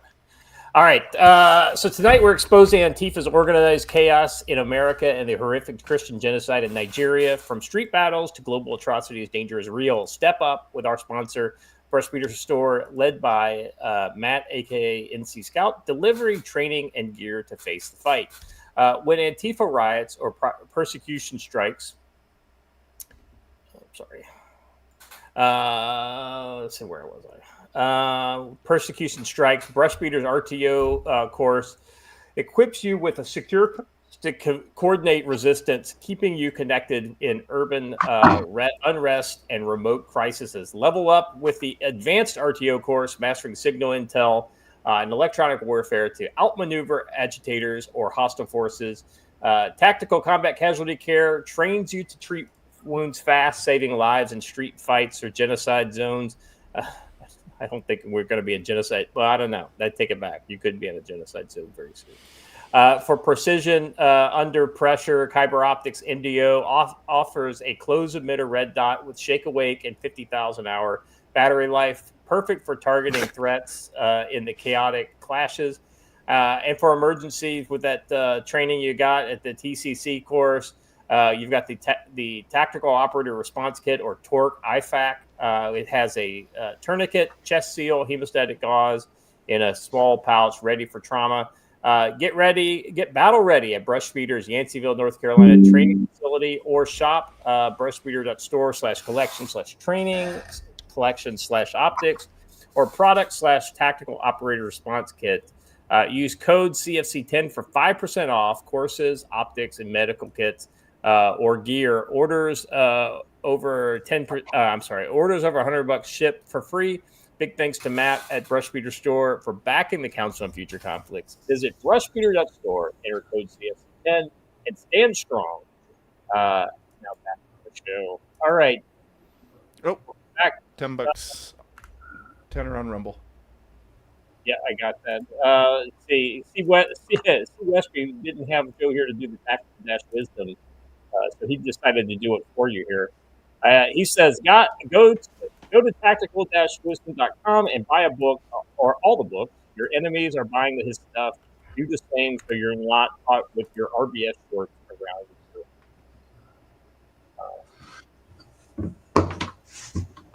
Hey, I'm back. Sorry, I had plumbers show up, and I'm trying to preserve what's left of my life here.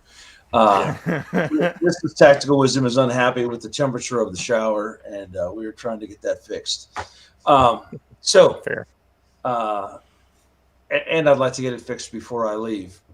But CWSP is right. Go there and buy some books. Look, if the enemy has acknowledged that my books contain great information, even though they hate me, probably means there is some great information in there, and you might want to check it out. We've got the class coming up next week. 2 weeks from now in North Carolina, Providence, North Carolina. Still some slots left.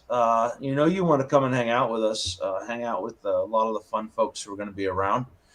Before that, I'll be at Mountain Readiness the 17th through the 19th. We got a one-day break, then we jump right on to the class. The one-day break is not really going to be a break, because I understand that Hunch and the Clark boys and a whole bunch of other folks are going to be swinging by the G Camp, and there will probably be shenanigans and festivities at the G Camp on Sunday night and Monday. Then we roll right into the Then we roll right into the Scout and Recce courses. Check out my article about the 72 hours from collapse, because it's 100% true. That's that whole kind of, how quickly we could find ourselves in essentially a shit hit the fan kind of scenario without like nuclear bombs going off, right? This is not like the EMP happens, which is essentially 0 to 60 in 0 seconds, right?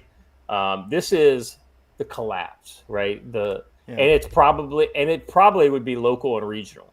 You know, like the collapse would look very different in Joe's neck of the woods than it would Western North Carolina experienced a collapse, right? And Eastern Tennessee, even though it was weather related, still a collapse.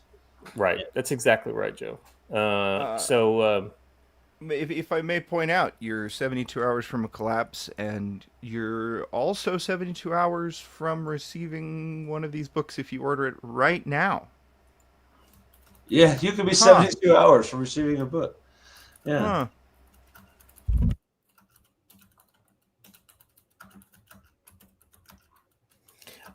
Joe, are you still doing little kind of doodle drawings in the books?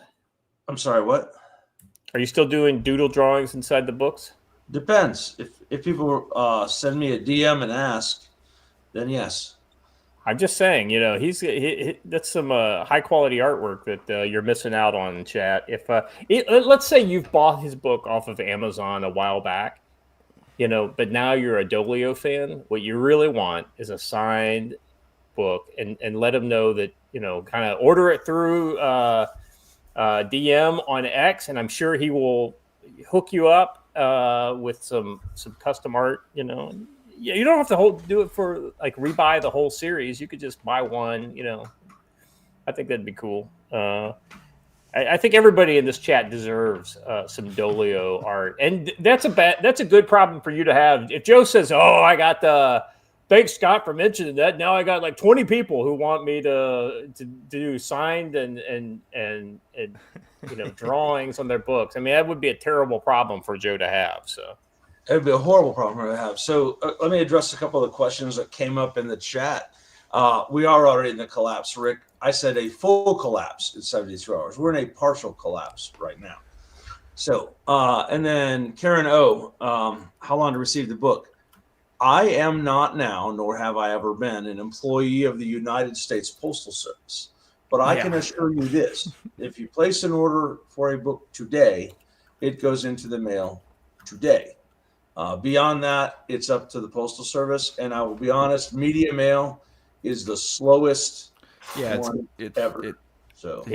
Which is exactly the mail I use for my books and things like that. Yes. Right on. And unfortunately, Squishy Hunter, I'll have a bunch of copies of 04 with me next week. So you can get them while I'm down there. So, not to break us away too hard here, gentlemen, but speaking of things which we all think are pretty cool, that's a pretty damn cool helicopter. I think this is the is this the original one, or is this the one with Demp's commentary on it? It's the original. It's the original. It's the original. Yeah. But I'm just saying that the helicopter airframe itself is that's a cool one. All right, so let me just kind of this looks like a one of the Navy birds. It does. It's just the color because it's got that. Yeah. Well, yeah, and it's got the. I mean, but it's I don't still know a how many special of the operations. Yeah, it's still a drogue, in case you're wondering. Yeah, refueling drogue. Let's see. This is a tweet from the city of Portland. City of Portland has received inquiries about increased helicopters seen and heard south of downtown in the inner southeast Brooklyn neighborhood. The helicopters are not owned by the city of Portland. The aircraft, of course, they don't fucking own Blackhawks. No shit. The aircraft appear to be federally operated, and noise generated is not a development the city or our local partners can control. Learn how Portland is standing up for our community at portland.gov. So that phrase right there is the problem. Learn how Portland is standing up for our community. That implies they are resisting the federal government. Now, if you go down below this, there's an Andy No. Down right there. Open the original one.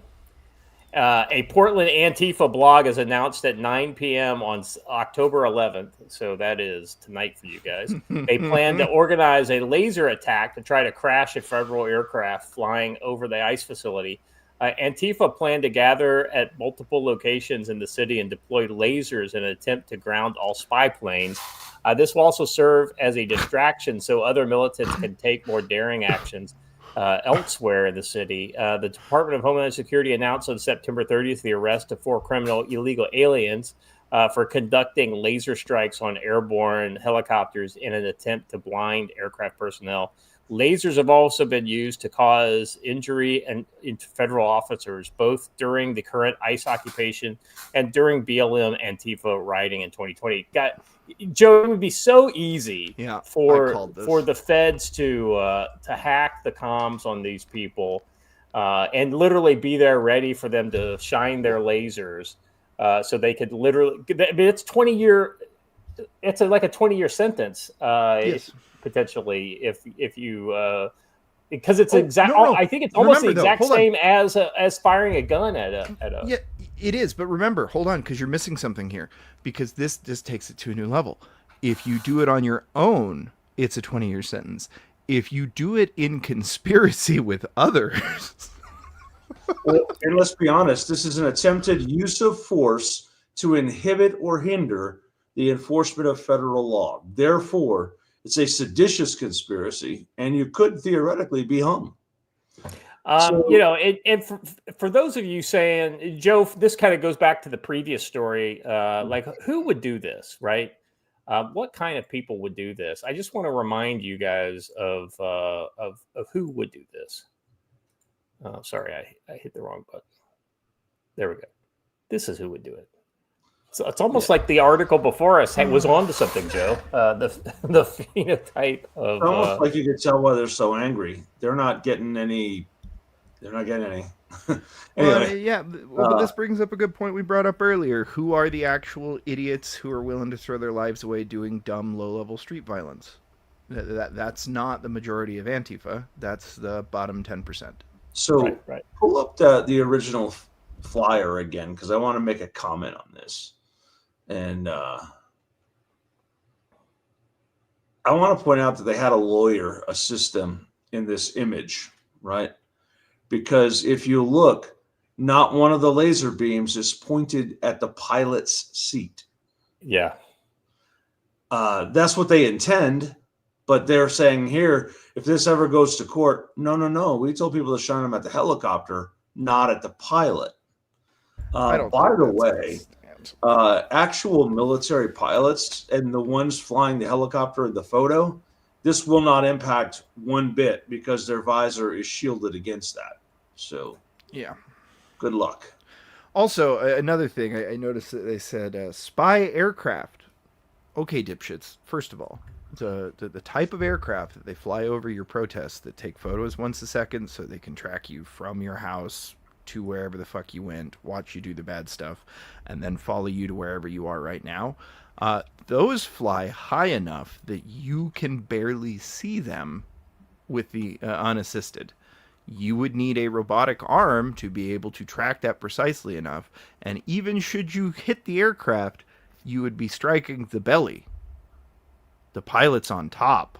Well, if you decided the best thing to do would be maybe to blind the cameras or something like that, even that would be difficult to hit the camera. Like, incredible. And you would absolutely need like a robotic arm holding the laser in order to track it precisely enough to continuously hit the camera. It's retarded. Like, the whole thing is just fucking retarded. I just think this is. I gotta think that the feds are the ones that are like doing this as a kind of a. Hey, if we could get them to all do the lasers, we could be there too.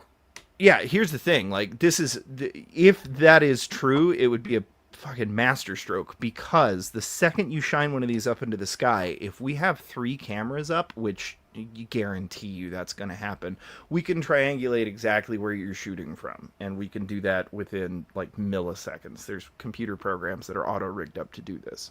So if they've got teams on the ground looking to go tag and bag, this could be a very interesting night in Portland. Yeah, lasers work in both directions, just so you know. Yeah. This is off topic, but I just want to read it because it's nice and short. This is from Eric Doherty on X. Nobel Peace Prize winner Maria Corina Machado dedicates her prize to President Trump. I dedicate this prize to the suffering people of Venezuela and to President Trump for his decisive support for our cause. We are on the threshold of victory today, and more than ever, we count on President Trump, the people of the United States, and the people of Latin America, and the democratic nations of the world as our principal allies to achieve freedom and democracy. Oh, that is wonderful. That's actually better than Trump winning. The winner is basically, talk about chef's kiss. Oh my God, gentlemen. Anyway, all right. Oh, you can't. Even when you lose, you win. Even when he loses, he wins. It's too good. Good night. All right. Anyway, let's move on here. Saran, hold on. Before anybody wants to get their panties in a bunch, am I saying it's okay to entrap a terrorist organization? Yes. I'm not. Yes. I don't encourage using illegal tools on our enemies, because they will also be used on you. Well, I'll be honest with you. I would, if this was a Biden chopper, black helicopter flying over my neighborhood, I wouldn't be stupid enough to go along. That's what I'm with saying. The Patriot movement, who wants to shine green lasers at. So I mean, you are really trapping the most stupid people, but still, that's what makes it more egregious.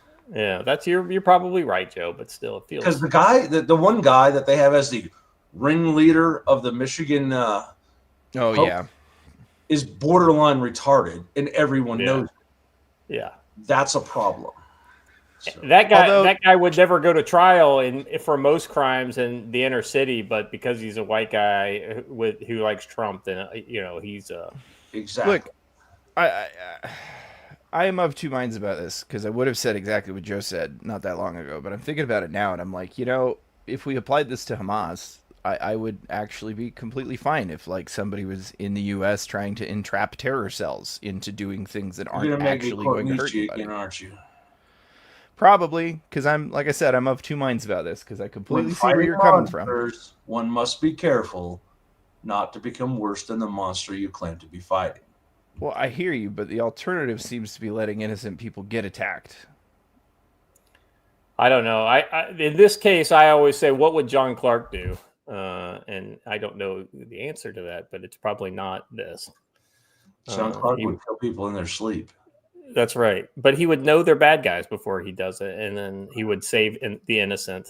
That's why I like that guy.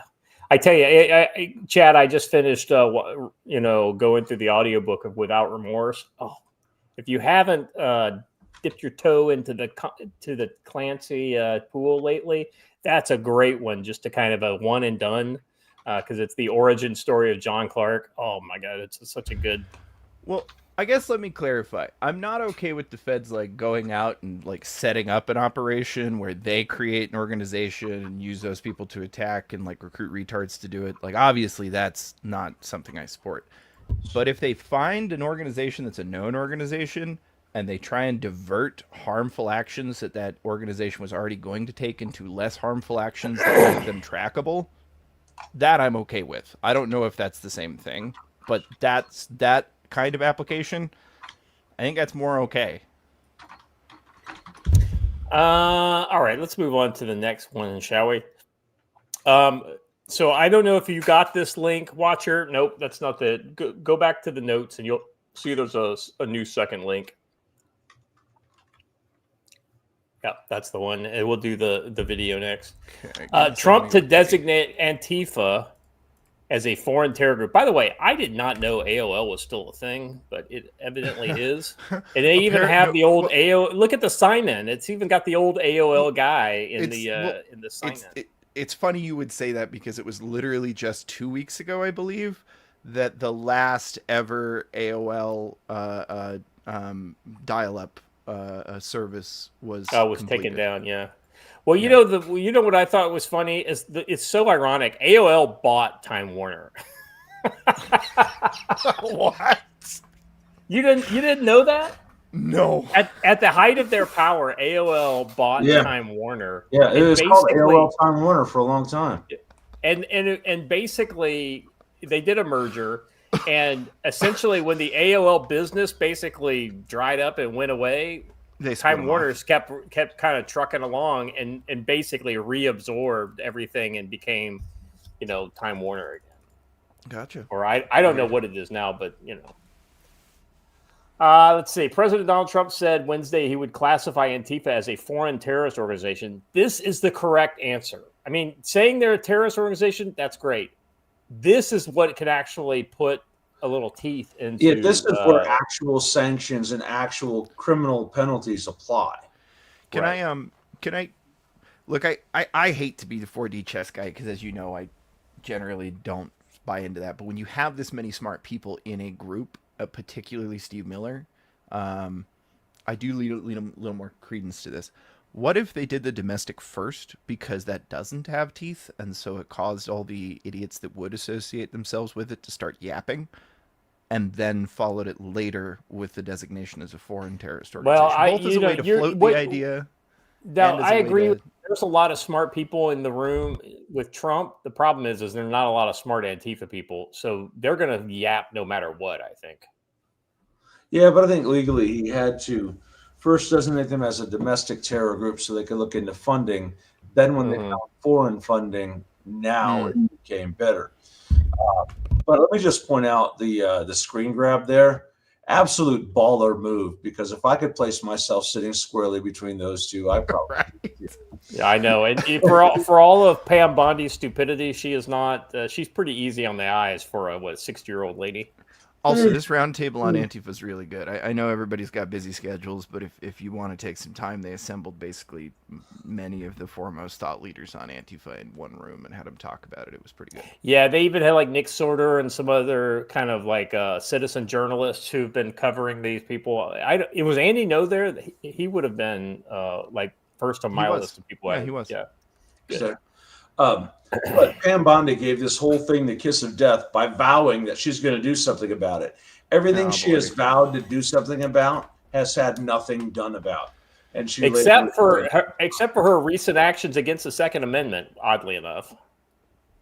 That's facts. Really her. That's more Firearms Policy Coalition doing more of that work than she is.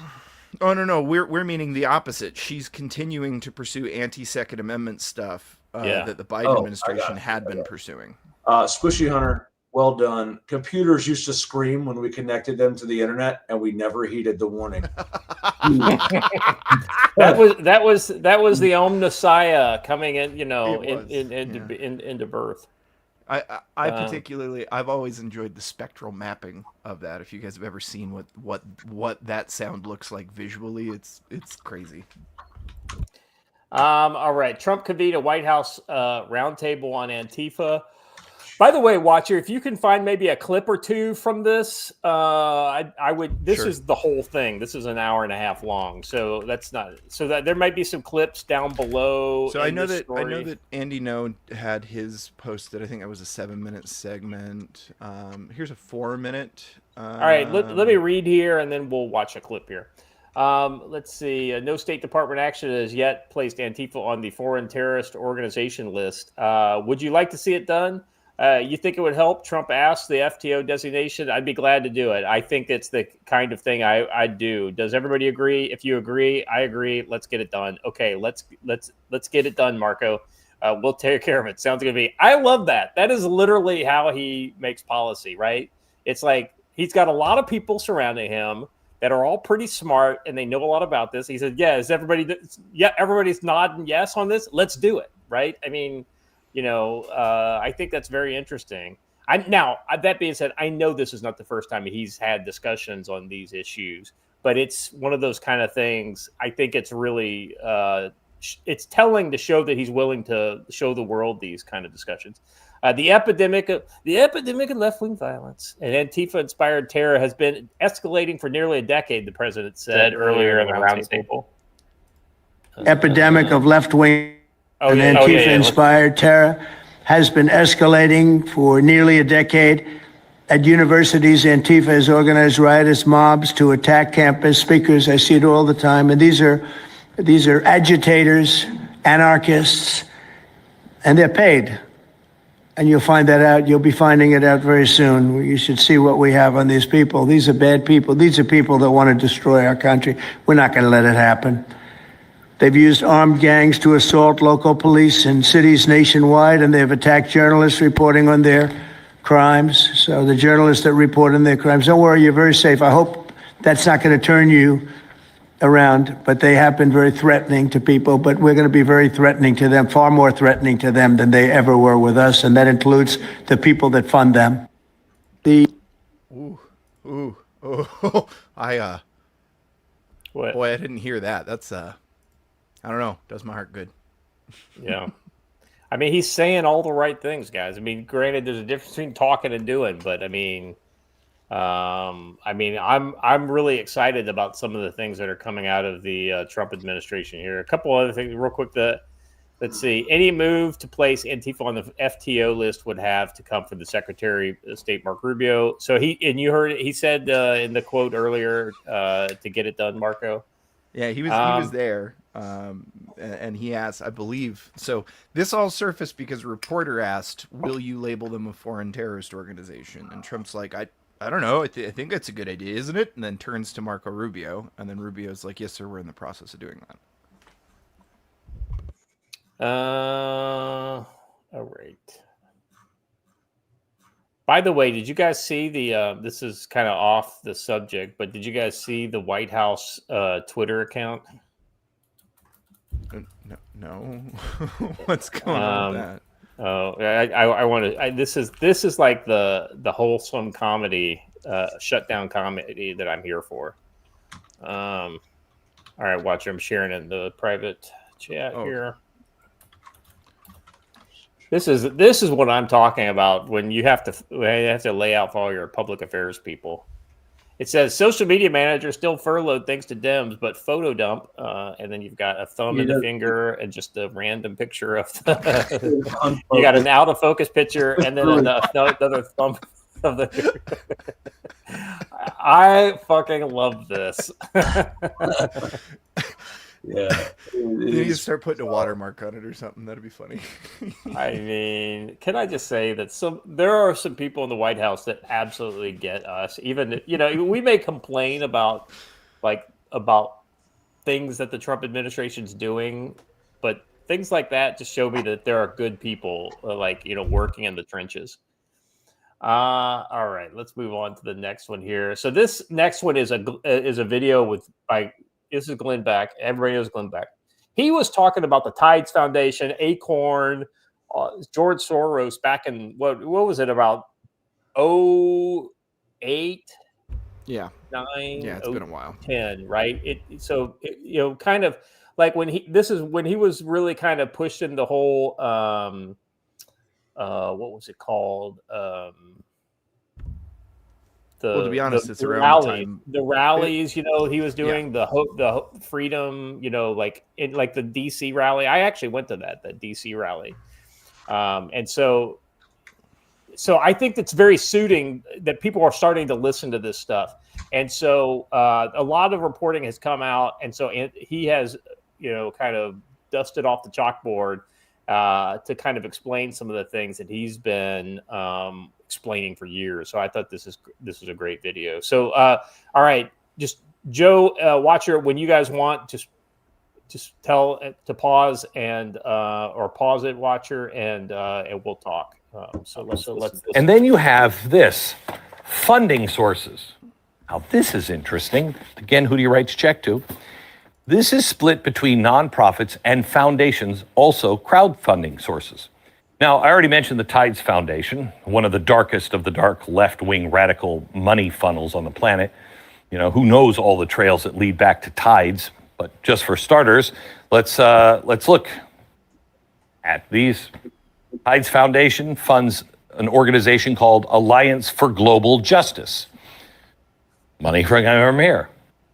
They refunnel money to groups like Refuse Fascism. They also give to the National Lawyers Guild, over $1 million from 2018 to 2019 alone. Are you going to write a check for $1 million to a leaderless group that has no organization at all and just say, yeah, you guys know what to do with it? Who knows what to do with it? This is how the radical left-wing money trail operates. It's designed to be opaque. It's designed to be confusing and disappear. But the connections are all there. So why haven't we done anything about it up until now? Okay, up next, who else but George Soros' Spooky Dudes, Open Society Foundation. They also fund the Alliance for Global Justice. They also are with the ANTIFA support groups. The charitable funding sources are legion for just that one. Then you have Fidelity Investments. Where do you have your money invested? Fidelity Investments Charitable Gift Fund. They donate to the National Lawyers Guild. Also, Schwab Charitable Fund. Boy, if I had my money in Schwab, or Fidelity, I don't know if I would have it. They're giving to the people who are supporting these people. I mean, I could go on, and we haven't even gotten to the crowdfunding platforms. You have Act Blue and Patreon. You have Fundraiser, the Action Network. Then you have book sales. Book sales?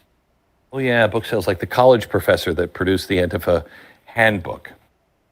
Look, I'm not accusing anyone here. I'm just saying this is pretty much off the top of my head. I'm just showing the connections that have a very strong odor attached to them. And I've followed these people long enough to know this is the way it works.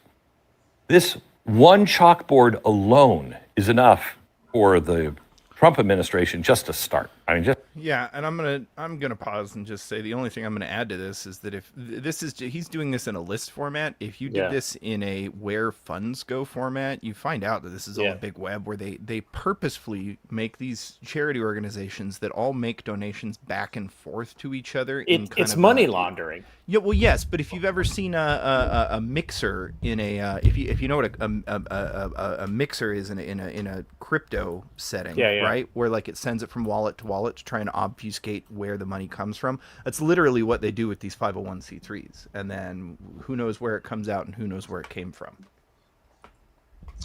Yeah, a couple of the others I just want to kind of make, because I just want to supplement what he's saying here. So you've got George Soros, which is the Open Society. Then you've got the Arabella Funding Network. You've got the Tides Foundation, which is you've got Neville Singham. Yeah, with Neville Roy Singham and his network, right? Yeah. No, and so he hasn't even got into, except for the Open Society, he hasn't even got into. There are a lot of millionaire and billionaires that donate to these things. Yeah, like the Wise billionaire, his kind of funding group out of Switzerland, and then tons of foreign cash that are involved in this. I've got a picture of looking at his thing here. I think this is really interesting. So the support groups: National Lawyers Guild, Antifa International, Community Justice Exchange, which is the Tides Foundation, and then these are just some of the named Antifa groups: Rose City Antifa, Elm Pork, John Brown Gov Club, Eugene Antifa, Atlanta Antifa, Pittsburgh Antifa, Refuse Fascism, Jane's Revenge. Oh, there's so many more of these strike through. Oh, I know. He's just like he said. These are just the ones that are off the top of his head. Yeah. And then you've got nonprofit foundations, which is that left column on the far right box. You got the left column, which is nonprofit. Schwab's charitable fund, so kind of like Fidelity.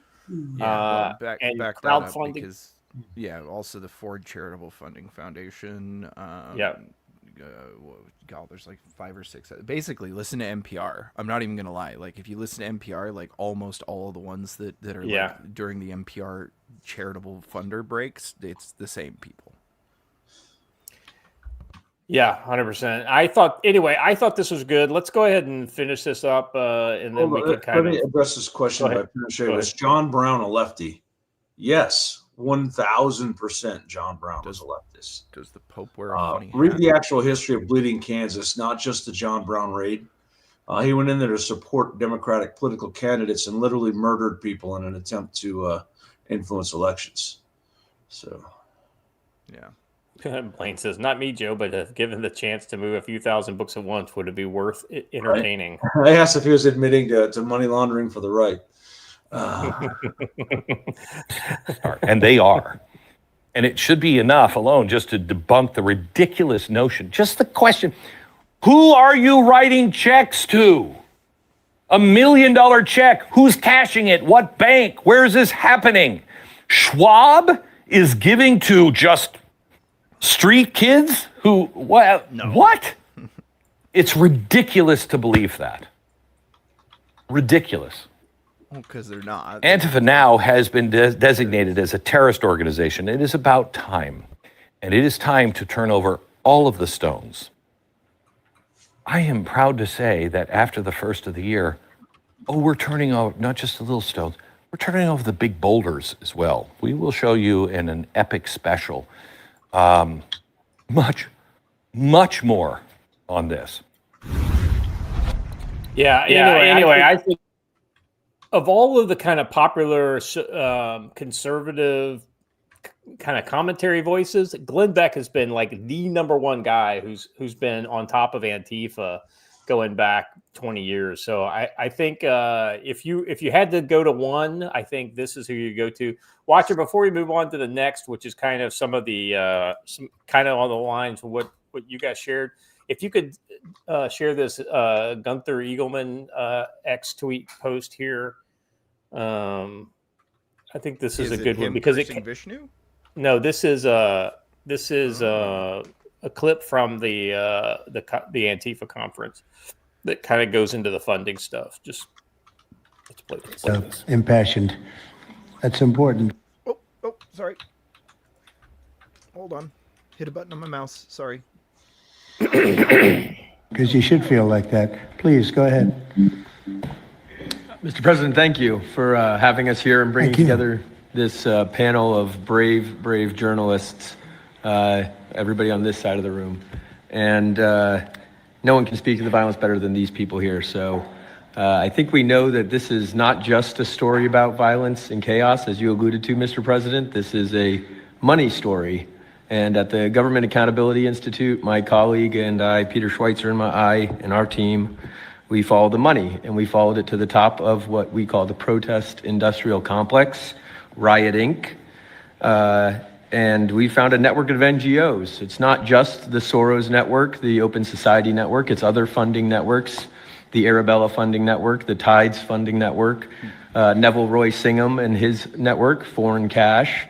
And it's also big left-wing funders. Some of them are not citizens of this country. Mr. Hans-Jörg Wyss of Switzerland.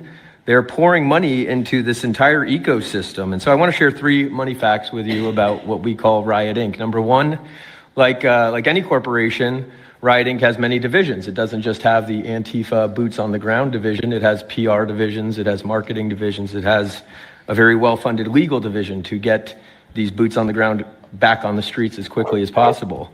But it does have those investors that I mentioned. Number two, we have identified dozens of radical organizations, not just the decentralized Antifa organizations, but dozens of radical organizations that have received more than $100 million from the Riot Inc. investors. These would be the lawyer groups. These would be the groups that advocate for calling good, honest Americans fascists, et cetera. And then 3, I think the most shocking thing is that we have found that more than $100 million in U.S. taxpayer funding has flowed into these funding networks, including at least $4 million to these very groups themselves, not just Antifa types, but there was an event in Atlanta called Stop Cop City. Over 60 rioters were charged with domestic terrorism. These groups received money for that from both the billionaire class as well as taxpayer money. So one other thing, this money helps fund the decentralized crowdfunding platforms. These are ways that Antifa, the John Brown Gun Club of Elm Fork, which had links to that attack on the ICE facility, the Socialist Rifle Association, and just because they don't have LLCs or EIN numbers doesn't mean they can't get paid. Some of these funding platforms, crowdfunding platforms, are funded by this network that we call Riot Inc. So again, I want to thank you for your leadership, for the whole cabinet's leadership on this. We're going to keep following the money and appreciate everything you're doing, sir. So basically what we just talked about went straight into Trump's ears. So it's just good to know that he's getting good advice on this. He's open to listening to a lot of different voices. And the fact that he's got these journalists who have, I mean, Joe, I'll be honest with you, about the only decent journalism that's gone on in the last 10 years in this country has been the people who have actively followed Antifa on the streets, because they actually had a story that would bite back and bite them if and it did for a while. Like look, Andy No got fucking concussion. They beat the shit out of him, almost killed him. So I mean, there's some serious great journalism that's been going on to counter Antifa. So they threatened to kill Brendan Gutenschwager just because he was actually videotaping what they were doing. No commentary, no words, just video. And they're like, hey, man, we're trying to craft the narrative here. You can't do that. And they took his stuff, smashed it. So, crazy. All right. Let's move on to the next one. Watcher, like we showed that kind of the clip the other day of the about the low cable that would basically decapitate like a motorcyclist or potentially. I thought this was interesting. This is exactly that. And the interesting thing here is the lady who posts this doesn't say anything about Antifa, right? But it's like and so it's like other people who have commented on this kind of bring it into that kind of frame. Well, so she says, you have to have been following Honey Badger Mom to know that she's been one of the journalists out there. Yeah, but she's not going out and saying, hey, look what Antifa did, right? She doesn't lead with that. She basically just says, hey, this shit is out there, right? And yeah, like I said, when I wasn't tracking her, I don't follow her, but once I kind of like looked into it, I was like, oh yeah, she's tracking. But I thought this was just great how she kind of reported this. My truck had a flat tire this afternoon. This was what was stuck in it. She's got a what is it? Fucking bar. Yeah, a caltrop made out of rebar. This was stuck in it. Another one of these is what flattened my SUV tires. 2 of these were not randomly in my driveway. Anyone know anything about these? And so this is exactly the kind of tactics that they're going after, using these types of things. This kind of goes back to the radical environmentalist movement in the 90s, Joe, when they used to do the tree spikings and all kinds of like real low tech methods of disrupting enemies of theirs. It's. I saw Antifa doing these with not rebar but other stuff before this. I don't think it was Wrangler Star who taught them how to do this. Well, I mean, I think these rebar caltrops have been around for as long as rebar's been around, but. Yeah, Romans are the ones that kind of that I'm tracking invented caltrops, but yeah, I think that's correct. That would have been a really dirty trick, right? Like you got the Romans on one side of the field just kind of taunting you, and then you say, okay, well, let's go over there and kill those Romans, and like halfway across the field, you're like, holy shit, and you're like in a fucking field of caltrops. Well, and then right about when you hit that is right about when you're in Pila range too. So exactly, that's what I'm saying. It's kind of like, anyway, those Romans just didn't fight fair, guys. I don't know what it is. It was weird. I know. So I thought that was good to see that other people are recognizing these kind of these types of things. And thank you, Honey Badger Mom, for the work you do out there. I've featured many of your streams in my Riot Watches. You are fantastic. So, not just us. We were watching the Antifa summit, evidently looking for content that would maybe bring back some of his left-wing supporters that have abandoned him in recent days, weeks. Jimmy Kimmel mocks Kristi Noem on air while laughing off Antifa as an entirely imaginary organization. Let's watch this video. One of the individuals we arrested recently in Portland was the girlfriend of one of the founders of Antifa. Finally, they got the girlfriend of one of the founders of Antifa. You understand? There's no Antifa. This is an entirely imaginary organization. There is not an Antifa. This is no different than if they announced they rounded up a dozen Decepticons. We've captured the Chupacabra, everyone. One of the individuals. I mean, a liar lied. Well, more news at 11. He is just so fucking out of touch because here's the thing, right? He's not just a liar. He's a dumb liar.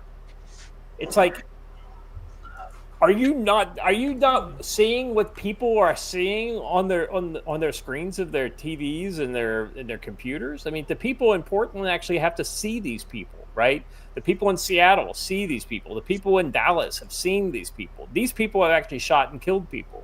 Whether they burned down police stations and they did other things. They incite down churches. Exactly right. And so, I mean, it's like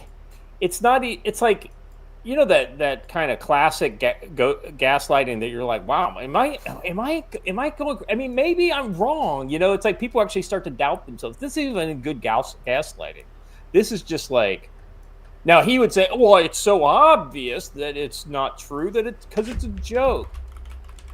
I mean, good jokes build on things that are almost entirely true, right? Like you know, like all your blonde jokes and just kidding, you know, but but you know what I mean, like, you know. And so this is the reason why this guy can't hold a fucking audience, even when he's got an audience that or all these leftists who are cheering for him.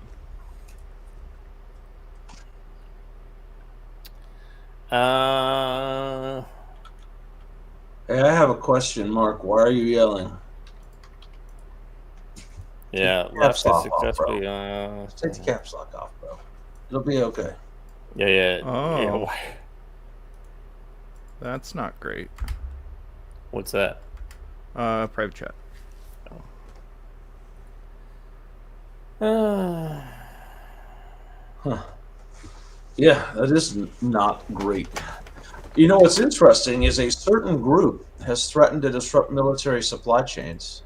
They sure have. So perhaps we should share that story right now. Yeah. If you're on it, let's do it. So, Yeah. 2 hours and 20 minutes ago, Accurate Energetic Systems LLC in Hickman County, Tennessee, in the Bucksnort community that makes ammo and explosives for the military, just had a major explosion. 12 people are unaccounted for. All emergency response personnel have been called into action. Yeah, not good. Are there any other kind of official sources on this? I'll let you look for that. Can you share the Joe? I wanted to get your. Oh shit! What? Oh my god! Is there video? Oh, this is that building that we were just looking at. It is, yes. Wow. I mean, or do they manufacture C4 there or something? Let me just say that whatever they were testing in the research and development department works. It's just not the way it was intended. Hold on, let me see if I can get that live feed. Yeah, Mural, that's what I'm talking about. There was a video clip the last couple of weeks of Antifa chick giving a presentation about sabotaging the military supply chain. I'm not saying that's what happened here. Yeah, they probably have pretty legit security at this place. I'm sure they do. And if you see, it's in the middle of nowhere, just to protect against this sort of thing. So, let's pull up the last one, Watcher. If just share that while you kind of do your searching off screen. I want to get Joe's take on this. Oh yeah, this one's interesting because this kind of brings us into the next topic that we're going to talk about. Blackwater founder launches private army to defend Christians in Nigeria. Eric Prince said he's building a private military company to protect Nigerian Christians from ISIS-linked militants and wants Vatican funding to do it. Prince directly called out Pope Leo, why not help my brothers protect Nigerian Christians from the Muslims who are massacring them? Prince argues persecuted communities need organized professional defense, not just prayers and press releases. Over 7,000 Christians have been reported killed in Nigeria this year alone. You know, Watcher, it's ironic that the Vatican uses the world's oldest PMC for its security. They just changed their uniforms too, from a really good-looking, older, respectable uniform to something that's. Have you guys seen this? Did they get rid of the Leonardo da Vinci? Oh my God! Hold on. Uniforms? No, they didn't. Yeah, this is literally last week. Hold on. So here's the Swiss Guard's new uniform, and I'll see if I can find you a picture of the old, better-looking one. All right, but the headline says it right here. The Swiss Guard don't have a new uniform. Don't worry, the iconic one remains. So evidently, it's probably they're using different uniforms for different. Okay. Let's see. They're framed blue, yellow, and red Renaissance-style billowy garb isn't going anywhere. Rather, the Pope's army on Thursday unveiled an additional uniform for non-ceremonial formal occasions. Okay. Wait, All right. this is the non-ceremonial formal one? I mean, wait a minute. It is Italy, you know. I mean, it's their Charlies, basically. In this photo about Nigeria, we have a bunch of Ecuadorian troops. Yeah, I was going to say that too. You even got the tab. Yeah. And then this is responding to another one that talks about the world cannot stand idly by. U.S. Congressman condemns Boko Haram's latest massacre. So this is American lawmaker Riley Moore has denounced Boko Haram's violent seizure of Kirawa, Nigeria, after militants stormed the town in a brutal overnight offensive that left dozens dead and Christians singled out for attack. The world cannot stand idly by while violent Islamic extremists rampage through communities. These acts of barbarism demand immediate international condemnation. Moore called on Washington to act against the persecution of Christians and push for stronger international response. But jokes on you. Nobody cares about persecution of Christians.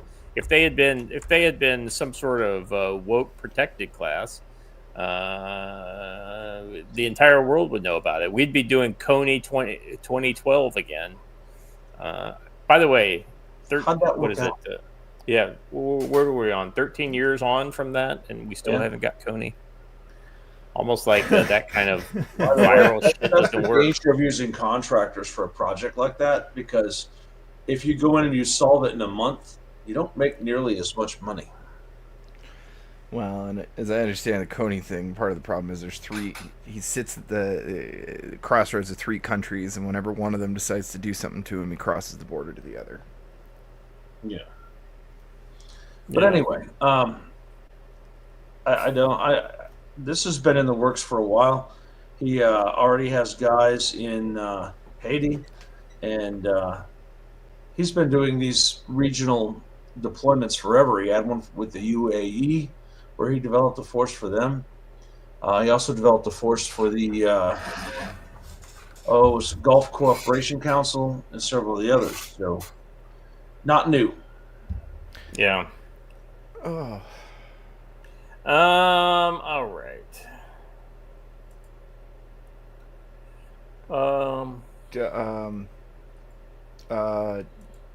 Yeah, I have some breaking news that's I don't understand, but it's relevant to us. Breaking: U.S. and Qatar signed deal to open Qatari Air Force facility at U.S. at Mountain Home Base, Idaho, which is one of the most top secret Air Force bases. I would not let the Qataris anywhere near Mountain Home. I wouldn't let them near Whiteman.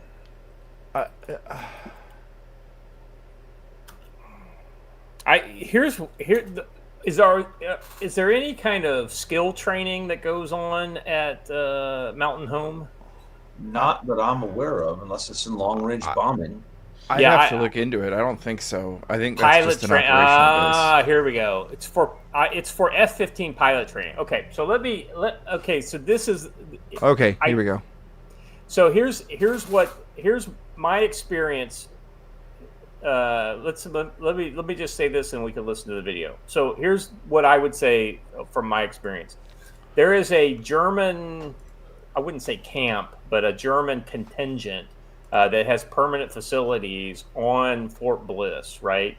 And it's basically the Germans' anti-air missile training detachment, because all of their Patriot units, instead of setting up a separate training facility in Germany, they just go and use ours, and they go to the same classes and use the same facilities that the U.S.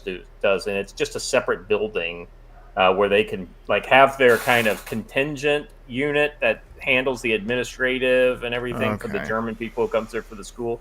I bet that's what this is, and it's probably not even as big as the German contingent on Fort Bliss. I bet it's probably 25 people. This was probably a part of the whole peace negotiation. This is part of what Well, Qatar wanted. It helps to normalize them and make them look big on the world stage. Well, I don't know about that piece, but this has probably been in the works for a long time. Well, sure, but it gets announced the day after the peace deal.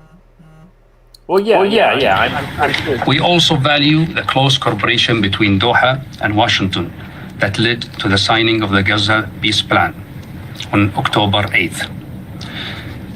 This historic achievement underscores what can be accomplished when our nations work together with courage and trust, amongst other partners such as Egypt and Turkey.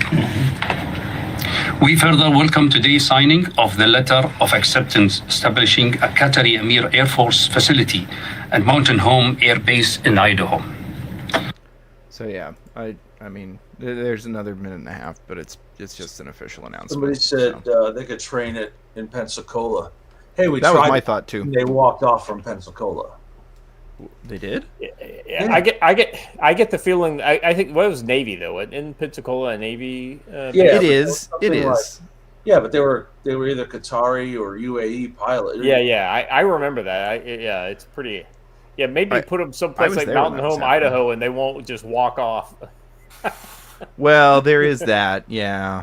They won't go walk about in Idaho. See, when you said walk off, I thought you meant like, oh, they left because they said it was terrible or something. I was like, well, Mountain Home's way worse, but I see what you mean now. It was too attractive. It was an attractive nuisance. They went AWOL essentially. Let me be honest, CWSB. The difference between Saudi and Qatari is an imaginary line drawn in some sand in some of the least populated portions of the earth. Wait a second. Isn't Qatari Shia? Yeah, but that's not the point. My point is, that's the only thing that I can think of. Islam is Islam, right? I mean, desert dwellers are desert dwellers. The 12th Imam won't help the Saudis. All right. I want to talk about this Christian genocide. Speaking of Islam is Islam, I don't want to talk about Qatar anymore. I want to talk about the Christian genocide going on in Nigeria. And so you just watch or go to the next story and look and use the. I think there's some images. An AI overview. Yeah. I just want to give some basics over what's going here because I had to do a little research and this actually lines up perfectly with what I researched. All right, so Africa's most populous nation is Nigeria, as you well know. This is often described as a genocide by advocacy groups due to the systematic nature and attacks by Islamist militants. However, let's see, the UN debates using this, and this shows you the left wants to kind of like control the use of genocide. Nobody debates the use of the word genocide for the Palestinian cause, blah, blah, blah, except for people like us who know that's not a genocide. That's a terrorist organization hiding amongst a civilian population and using them as human shields.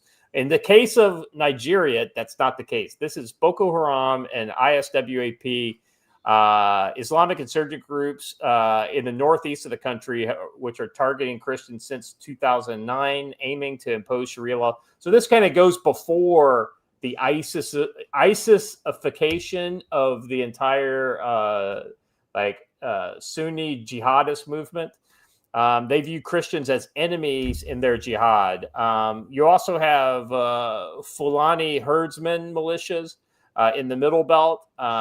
They are predominantly Muslims, which clash with Christian farmers over lands and resources. So they've got different motivation, but they are more than happy to kill Christians for their completely different but similar, reasons. And these attacks often involve mass killings, church burnings, village raids, and those are fueled by ethnic tensions, economic pressure, and jihadist ideology. The broader context, so basically we're seeing a lack of governance by the Nigerian government, which essentially makes this happen. As far as since 2009, 62,000 Christians have been killed. In 2004 alone, at least 4,000 Christians died, and we've seen an increase this year that already 6,000 have been reported dead in 2025. And then, of course, on top of the deaths, you've got the internal displacement of over 3 million people, and essentially a fairly tepid international response. You don't have Christian activists, overrunning campuses talking about the Christian jihad in Nigeria or calling for racial justice for Nigerian Christians. This is not something that's going on American college campuses. And let's be honest, there are a lot more Christian Nigerians than there are Palestinians. So yeah. Let's move on to the first story here, which is this is Ted Cruz clashes with Nigeria over his claims 50,000 Christians killed since 2009 in religious violence. No, in point of fact, it's 62,000. But hey, who's counting? So a diplomatic battle is being waged between the leading Republican Senator Ted Cruz and Nigerian government officials. The Texas senator has warned that he will hold them accountable for the reported mass slaughter of tens of thousands of Christians in Nigeria. The officials say Cruz is lying, with one claiming that despite even the Pope publicly calling out the killings, there is a religious harmony in the country. Of course there is. Sure, we have 60,000 Christians in America get killed every year. No big deal. We have harmony. Are you kidding me? Nigeria is one of the most dangerous places in the world to be a Christian, according to the international Christian advocacy group Open Doors International. An estimated 46% of the population is Christian, but of the 4,476 Christians reported killed in last year, let's see, 3,169 of them were Nigerian. On Saturday, the spokesperson for Nigerian President Bola Ahmed Tinubu, Ahmed, you wonder if he's got a dog in the fight, told a Lagos newspaper that Cruz should stop these malicious, contrived lies over the murders. In response, Cruz, the chairman of the Senate Subcommittee on Africa and Global Health, told Fox News Digital, Nigeria's federal government and dozens of state governments enforce blasphemy laws in their criminal and Sharia codes, and they ignore the facilitate mob violence against targeting Christians. On Friday, Nigerian Minister of Information Mohammed Idris spoke exclusively to Fox News Digital, rejecting Cruz's claims of a Christian massacre in his country. Mohammed Idris, I wonder why he would say there's no Joe, are you noticing a trend with these officials that are saying no? He's trained with Tariq, who's like, there is no problem in Baghdad. His buildings are blowing up behind him. That's exactly right. Let's see. This is absolutely astounding, Joe, that they make these claims publicly. It doesn't surprise me. Muslims are allowed to lie in order to kind of further their religion. It's essentially not a lie; it's a duty in Islam to. And to him, it's also a lie because to them, Christians aren't a thing, right? In fact, they're an infidel. They're a kind of an affront to God. No Christians. A bunch of infidels have died, but no Christians. Let's see. Cruz posted on X, officials in Nigeria ignoring and even facilitating the mass murder of Christians by Islamic jihadists. It's time to hold these responsible accountable. He went on to refer to a new bill that is introduced in the Senate. Nigeria Religious Freedom Accountability Act would target those officials with powerful sanctions and other tools. This drew an immediate response from the Nigerian president. He said, "Stop your malicious and contrived lies against my country. Christians are not targeted. We have religious harmony in our country." He also said that Nigeria is a multi-faith country, meaning that it is a country that has multiple religions. No kidding. We have Christians, we have Muslims, and we have those that don't believe in any of these two. Nigeria is a very tolerant country. The government of Nigeria is committed to ensuring that there is religious freedom in the country, but we do have extremist organizations. Oh, you do? Well, they are a very tolerant country. They're very tolerant of religious extremist organizations who murder Christians. Yeah. To the point where they're willing to gaslight the public that this isn't happening. Right. When it very obviously is. I mean, even Boko Haram says, yeah, I killed a whole bunch of Christians. What are you going to do about it? By the way, ISWAP is Islamic State West Africa province. So it's actually like ISIS. But Boko Haram works directly with ISIS as well. No, Boko Haram is ISIS. They claim to be the a regional representative of ISIS. Yeah, it's like HTS was for Al Qaeda in northern Syria. Different name, same group. In this case, I think there's just two different franchises of ISIS in that area. I mean, this makes me heartsick just knowing that this is happening and that these people are so.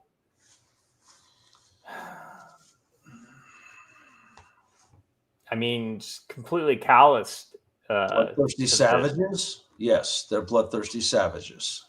Yeah. Well, come on. It's the same stuff.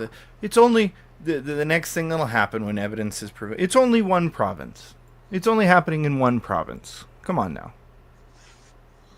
Well, I mean, just because it's happening in a specific region of the country, that doesn't mean it's not happening. It's the same shit the leftists are doing. No, completely agree. But it's the same shit the leftists are doing here, and it's the same shit they'll do everywhere. Well, in fairness, it's because that part of the country is closer to Boko Haram's safe havens in other countries. Mm-hmm. I mean, there's a reason why they're not going down to Lagos and killing 60 Christians in a church in Lagos, right? Let's be honest. For some people in Lagos, especially rich Christians, they probably have no idea this thing's going on unless they're talking. If the prince, instead of trying to give out his money to Americans, decided to give out his money to Nigerians, this could all be alleviated. Well, they don't check their email. One guy, yeah, right. Bio Onabongo, or whatever his name was. I'm pretty sure I got an email from that guy last week. Yeah, I mean, so the C-130 guru in the chat, I mean, you're right. This is exactly what we were just saying. He said, when I was in Nigeria doing military C-130 advising in the summer of 2005, the Islamists were only in the far east regions of Nigeria. When Obama was elected, they increased to terror. Yeah. So, you're saying the same thing that what we're saying is that there are only certain regions where you have this kind of big thing happen. That doesn't mean it's not happening, and it's way worse now than it was 20 years ago. You just sent everything up my spine. By the way, can you imagine being on a C-130 crewed by Nigerian military people? Oh my god! Oh my god damn! No thanks. What you need is executive outcomes again. Was it Nigeria where they had that famous action? Where was it? It was that part of Africa. I just can't remember exactly where. Niger. It was. They had a coup. Was it Niger? Was it Niger? Okay. Never mind. What? The people who live in Niger are Nigerians, not Nigers.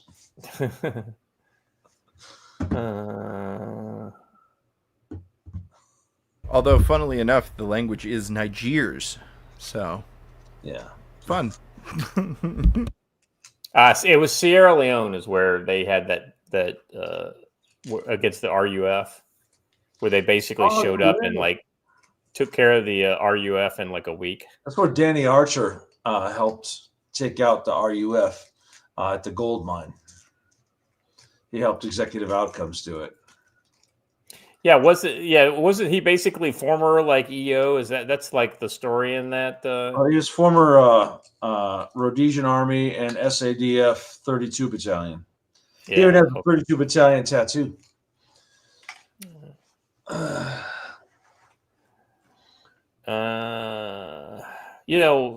where is executive outcome when you need them?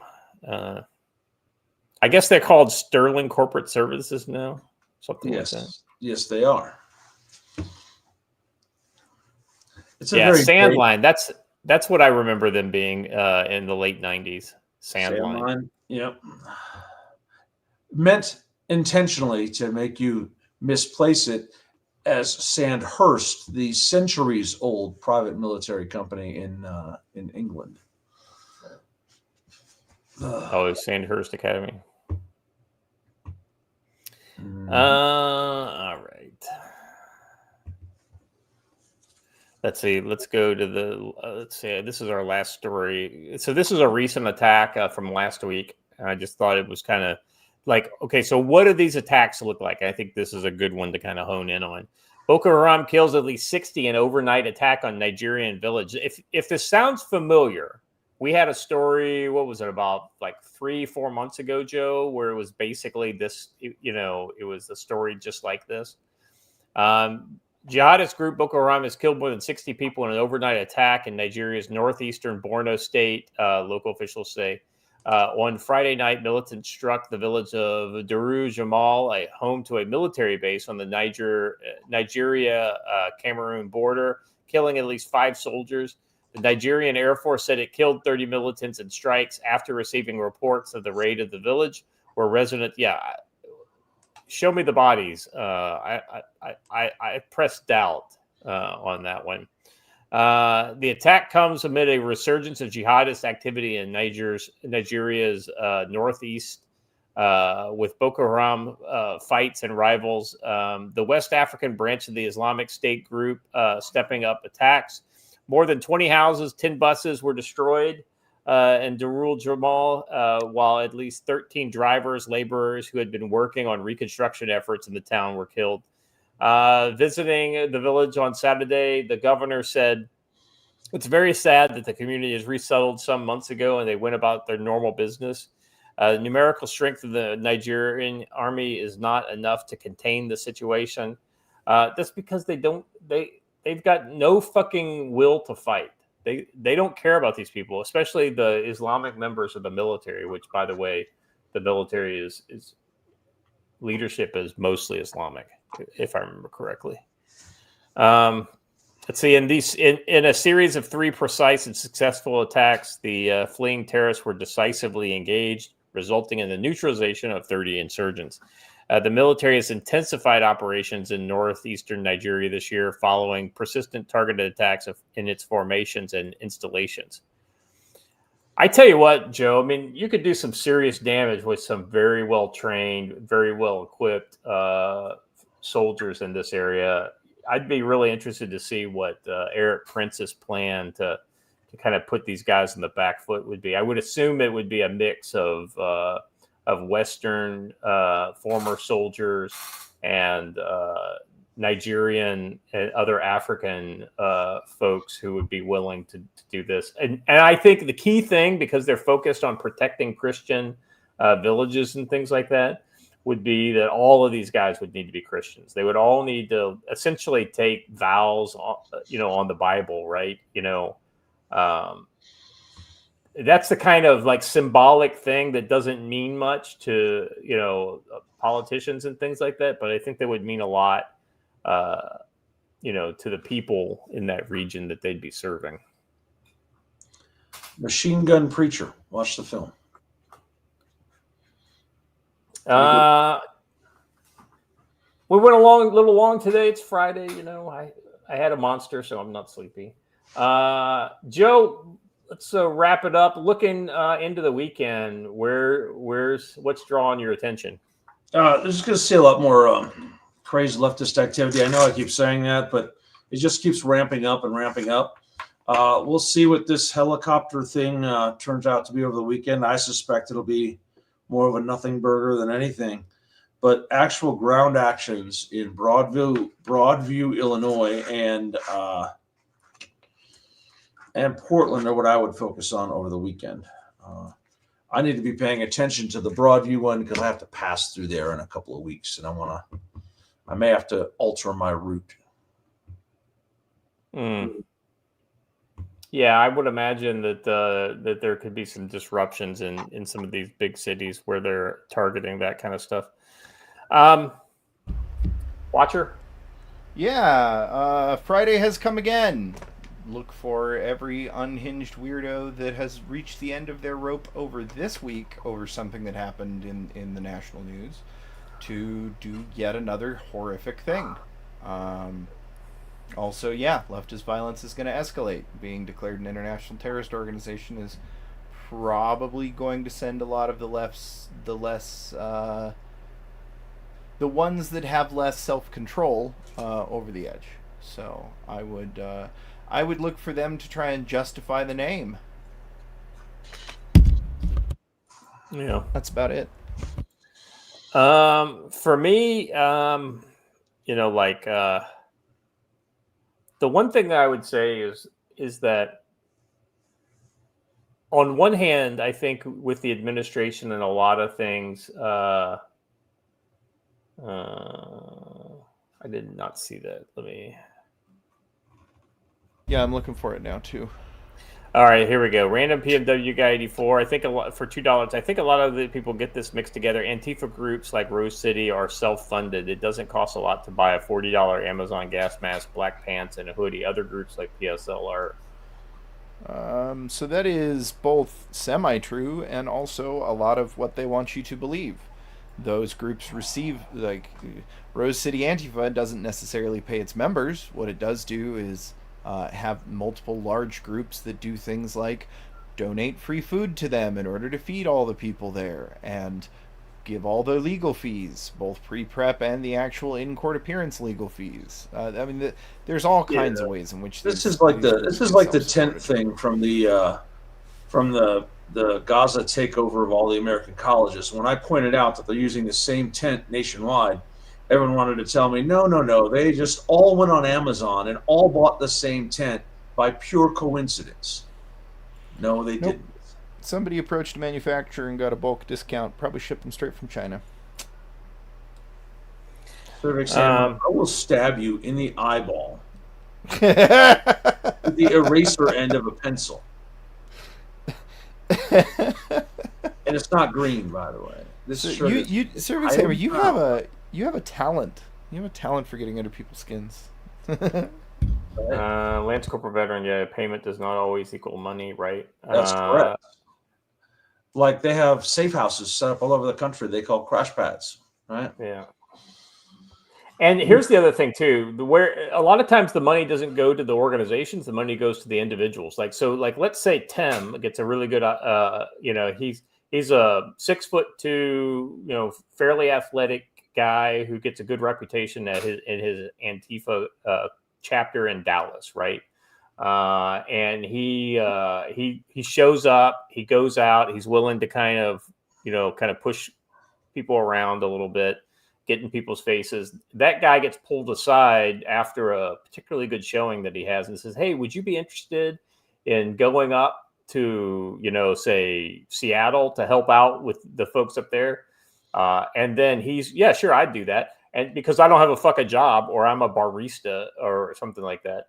And so he gets a ticket and he gets some, walking around money, and he takes his gear and he goes up there and and basically these professional rioters come in for the riot, right? And they're they don't really get a big paycheck. They're not getting rich off this stuff, but they're getting beer money and they're getting travel. Yeah, they're getting travel. It's kind of like travel and per diem is really all they're getting. But when you do that for 100 people, you're able to mobilize pretty efficient crowds, because then they get training. Oh, well, hey, there's a really great John Brown gun club over in West Virginia or in Virginia that's going to be doing something. Do you want to go over there and take a training with them or something like that? Oh, we got a former, infantry guy who's going to teach them how to shoot. Oh, yeah, I'd love to. And they pay for him to go out there and do it, So there's a lot of that kind of in-kind funding that's going on.